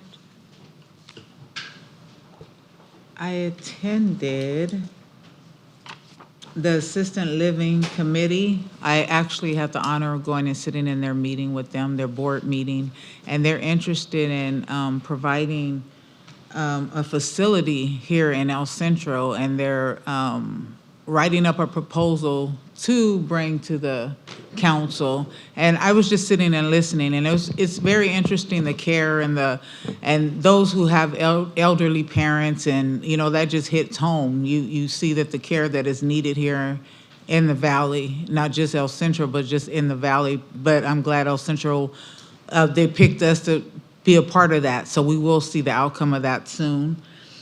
And the transportation meetings, I have attended 5 of those. We have a committee that we get together and we're talking about the upcoming transportation meeting. The flyer should be out soon. It's going to be on Thursday, July 27th at the community center from 5:30 to 7:30. So this is going to be a community event, and it's going to be very nice for people who do not understand how to navigate the transportation. And it was interesting sitting with David myself and trying to figure it out, and him giving us a quiz on it. So it's going to be interesting. So people do need to come out and learn, because it's going to be interesting. And I did attend the Film Commission meeting as well, and we talked about the fiscal year, that's the upcoming fiscal year, and the economics of it, and just introducing ourselves. There was quite a few people that are joining in, and I was one of them. This was my first meeting. So we're going to be having our next meeting next month and seeing what proposals we can bring to the Imperial Valley and see what's next for us on that film commission. And then I also had the honor of attending the El Centro Regional Medical Center Hello Summer Fest event that took place at the mall Saturday. Very nice, very organized. It was a very good event. A lot of people there supporting the event. They had people that were dancing. They had different booths, and I do have to say that from my personal experience, we do have a wonderful staff at the El Centro Regional Medical Center. Very, very wonderful staff. And that's the end of my report. Thank you, Council Members Carter. Councilmember Oliva? Yes, thank you, Madam Mayor. So colleagues, since we last met, I participated in the Public Safety Task Force with Mr. Garcia, and it was a very interesting conversation because it seems to be that there is an interested party that wants to open a steakhouse and card room in the city. And I find that very interesting because you're probably hearing card room and how can that happen? And we were very well informed that there is a entity in the city that has a grandfathered license for card room in the city of El Centro, and that is now going to, hopefully, if their plans go well, will be transferred over, and one day we will be able to have a nice steakhouse / card room to be able to take your loved ones to, or your friends, to be able to enjoy, right? And have a little bit of that, like, just kind of flair of a good date night place. At least that's how it was presented, and I think it sounds like a really good idea to kind of bring it out from the alleyway to the forefront and be able for it to be. So it was really nice, and obviously we talked about the next steps of the new police station, and so we're looking forward to all of that. Next is AB 918. So this is the legislation for the hospital district, and since we last met, many of you know that it was presented in the State Senate Governance and Finance Committee, and we had a lot of folks call in support. The Assembly Member Garcia, who is the author of the bill, amended the bill in order to favor recent developments, and is still open to amending the bill in order to tighten up some loose ends, right? But the bill, again, continues to pass through the California State Legislature with no opposition, meaning no votes from any legislator. And it's unfortunate that I could take the high road and not mention this, but I'm going to say it. There is unfortunately one entity, that in Imperial County that opposes this bill. Everyone else supports it. Everyone else. And so the reason why I say that is because as open as we are to hearing folks having concerns and whatnot, one entity's opposition is not the reason to completely stop when everyone else is on board and wanting to see something happen, right? So under the direction of the mayor, my colleagues, right, we're not letting fear guide us, but we are allowing some concerns to make sure that we're getting things right. And so that is why AB 918 now moves to its penultimate stage of the Appropriations Committee in the Senate, then it'll go to the Senate floor. And from there, it's pretty much onto the governor's desk. The highlight here is that it now has an urgency clause, which means two things: that the voter threshold now goes up to requiring 2/3 of the legislature. Again, it has not received any no votes, so there is reason to believe that it'll continue to receive unanimous support. And that also means that once the governor signs it, rather than waiting until January 1st for it to become law, it immediately becomes law. And so the timeliness of this is on our side, right? Because we need this to be timely. And I just want to thank my colleagues for being behind the legislation and knowing that this was going to be the quickest avenue towards addressing our concerns about healthcare in Imperial County. We had said it from the very beginning. You know, folks were cautious and skeptical about whether or not that was true, and it turns out it is true. It was the fastest route for us and for the residents of Imperial County. And so I thank Mr. Garcia for helping out, right, and being there and advocating and highlighting certain things that we need to do. And we have this next month, which is the recess of the legislature, to, while they break for session, this is the time where we go into nerd mode, so to speak, to be able to dive into the language of the bill and make sure that we're fine-tuning it, make sure that by the time they get back into session, we're comfortable with what it looks like. And so obviously our work before us is to continue to work with Assemblymember Garcia's staff and make sure that the bill reflects in the best interests of the community. So that is what is before us. El Centro Regional Medical Center held its budget workshop since we last met, and we were able to be presented with the current budget of ECRMC. I have to say that I was hopeful walking out of there, right?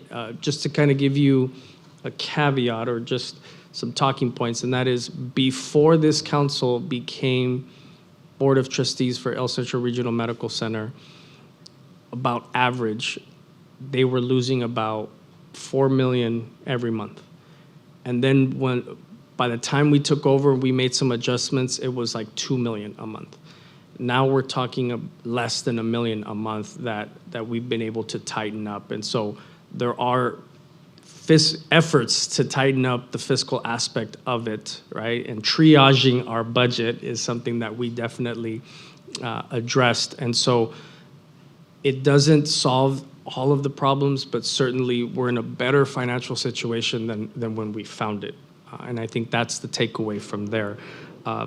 Since we will not meet for a while, I think our next meeting we're dark, is that right?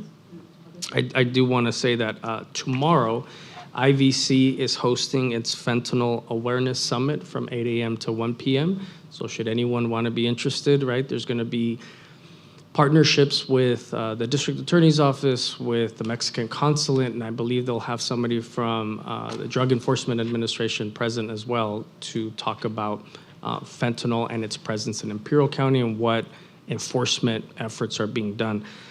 And also Legislative Day, the Imperial Valley Regional Chamber of Commerce is going to be hosting its Legislative Day Mixer this Thursday evening in our old post office. And that, Madam Mayor and colleagues, concludes my report. Wonderful. Councilmember Garcia? Well, like my colleague, Councilmember Oliva stated, we had the Public Safety Task Force meeting. We've also been working very diligently with AB 918. There's been a lot of moving parts with the hospital as well in terms of the budget workshop and having those meetings in order to make sure that we can have a fiscally sustainable entity to go into this new district, which is the ultimate goal.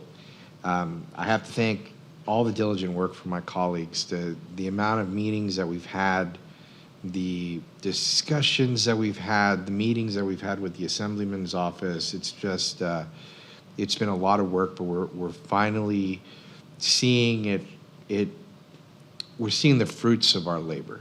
And this is going to be something that's going to affect the entire county. It's very, very important legislation. It's something that a lot of people have gotten behind because they see that this is a defining moment in healthcare for Imperial County.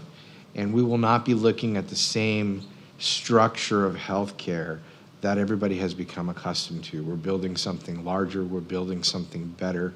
Most importantly, we're building something that's united and that will benefit everyone through the four corners of this county. And that's the most important aspect of this legislation. So we will continue to do so, like Tomas said, they're going to be in recess. That gives us the opportunity to really jump into this bill and really work with the stakeholders in order to make sure that everything keeps going along as scheduled and that we can capitalize on the achievements that the legislation has already gone through. So that's something that's very, very important, and we're going to keep working on it, even though we will be dark for the next meeting and legislative session is in recess. There is still a lot of work to be done, and that's something that we're looking forward to make sure that we can keep this momentum going, because it truly is remarkable that so far the committees have been unanimous. So far the assembly floor was unanimous. Now we move on to the Senate. So that's something that really inspires confidence in the amount of time and effort that has been put into this legislation because of the fact that people from every walk of life in California that serve in Sacramento right now recognize the necessity and recognize the impact that this legislation can have on this community. And it's a testament to the fact that healthcare is so important that they have all banded together across party lines in order to support this crucial piece of legislation. On top of that, I attended the 4th of July festivities at the Aquatic Center. And that was something to see, for considering that it was on the 4th of July. I believe it was the only event that was actually done that day within the county area. And we had a lot of people there at the Aquatic Center, a lot of kids. They really enjoyed it. They had the obstacle course activities. It was just a good time. So had the pleasure to do that. Last week, I attended the League of California Cities Board of Directors meeting in my capacity as the District Director for Imperial County.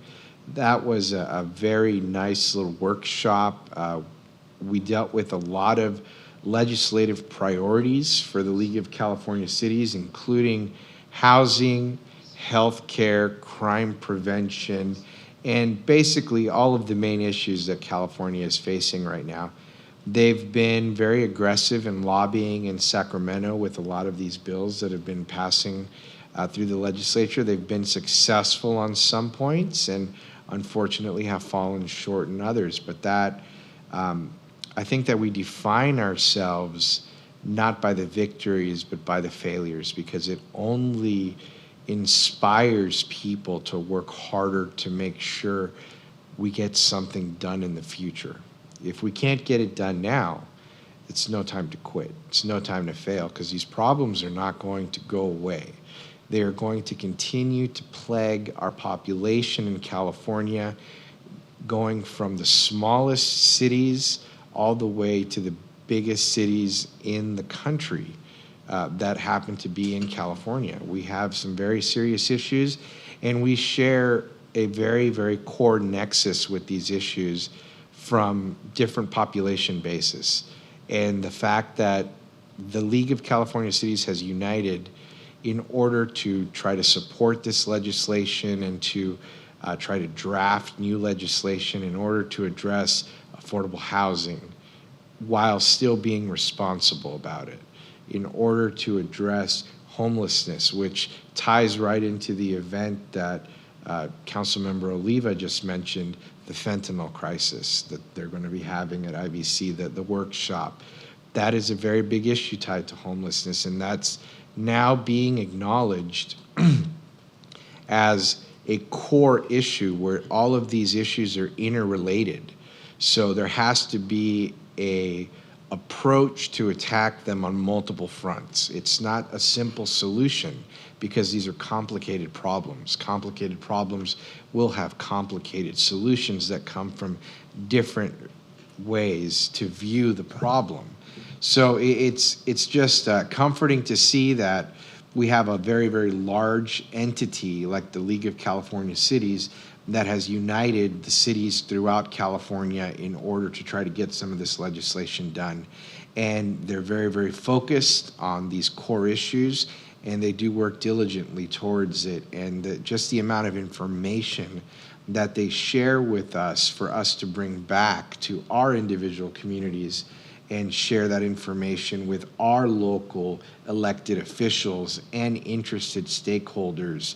That is one of the ultimate benefits of being a member of this organization, and being able to see how the legislation that they've sponsored, the ones that have been adopted, has basically started from infancy. They've been talking about proposing some of this legislation for years, because I've been involved with them for years, and now it's getting to the point where some of these groundbreaking bills are being passed. And I expect that while the problems and the problems aren't going away anytime soon, these solutions are going to take time, but the fact that we're working towards it, passing this legislation and continuing to lobby for more measures is going to be something that we're going to see have an impact on all of our quality of life, not only in this city, but in different cities in this county and also throughout California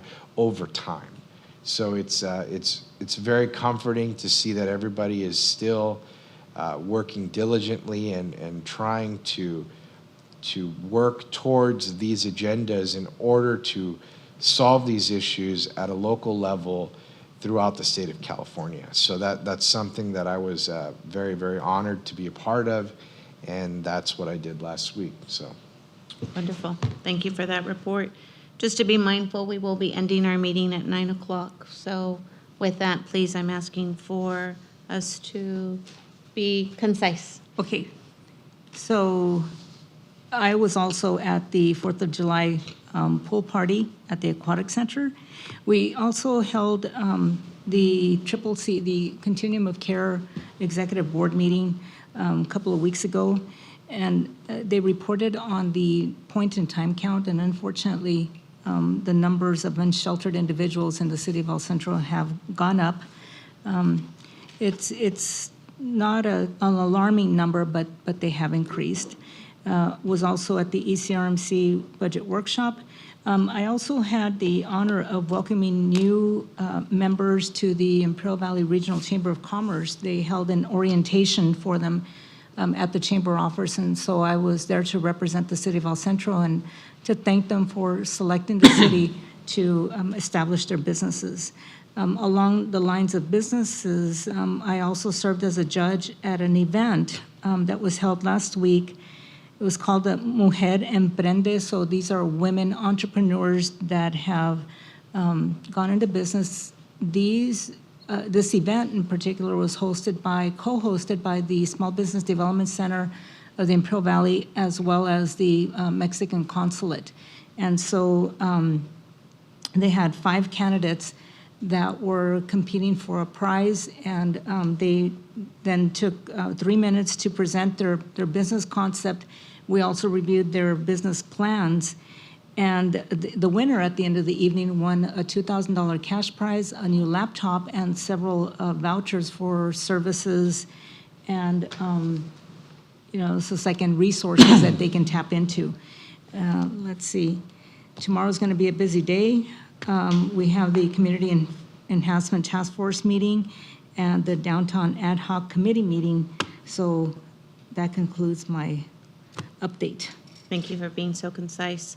Just want to take this opportunity to share. I know that I had received, and I'm sure many of you have received, comments and feedback from constituents of the city of El Centro, and I just want to clarify and just to give light to, in regards to the 4th of July. The city of El Centro was never the sponsor or the host for the IBC Freedom Fest. It was never a City of El Centro event. That was a collaboration of multiple agencies, and I want to say, if I'm not mistaken, Miss Adriana, it was a series, correct, through the IB regional chambers, and I don't know if you have KXO, I'm sorry, with KXO. So many times we receive phone calls and concerns of why isn't the city of El Centro having the IBC Freedom Fest? And so I just want to go on record to clarify that that was never a city of El Centro event. The city of El Centro continues to be very committed in celebrating, of course, 4th of July and the great respect that comes with that holiday. And in that celebration, we have our events at the Aquatic Center that allows families to come in and celebrate a beautiful 4th of July with free swim and many activities. So the city of El Centro remains committed to our community to provide a 4th of July event. All right, so I wanted just to go on record with that.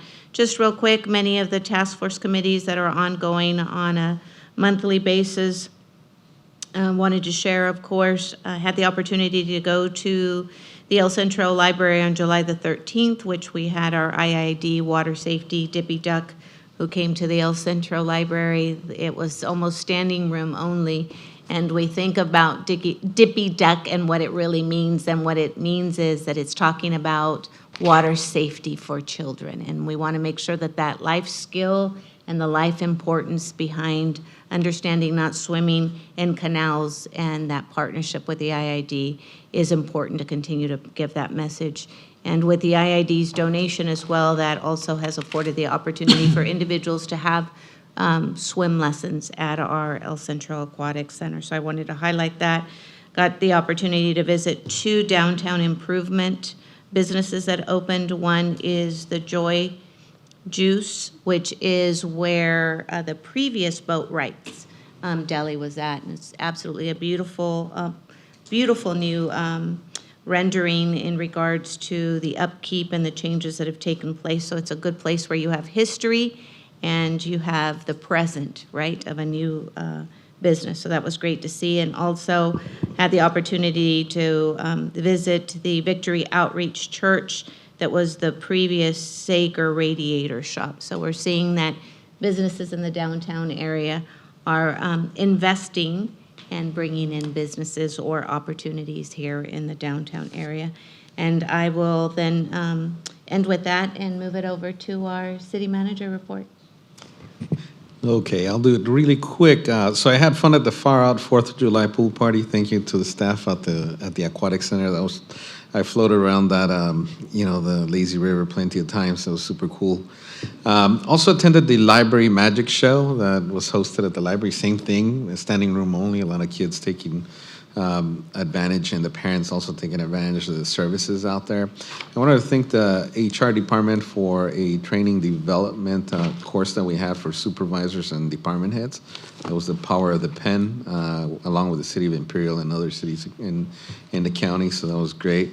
Also attended the Lithium Valley Workforce Development and Economic Needs Assessment workshop that happened here in El Centro, and it's looking at the potential for, obviously, education and training that's going to happen in the Imperial Valley as a result of Lithium Valley.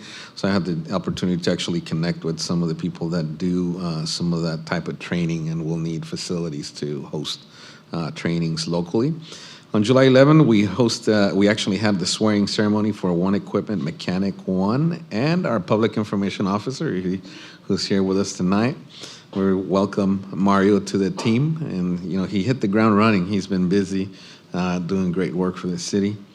We also had a downtown walkthrough with staff. It was kind of warm, so we did stop at Joy Juice as well, right? And we got some lemonades, and then we kept on walking, looking at some of the items that need attention in the downtown area. And lastly, a couple more items. The Library and Community Services Board, I attended along with staff.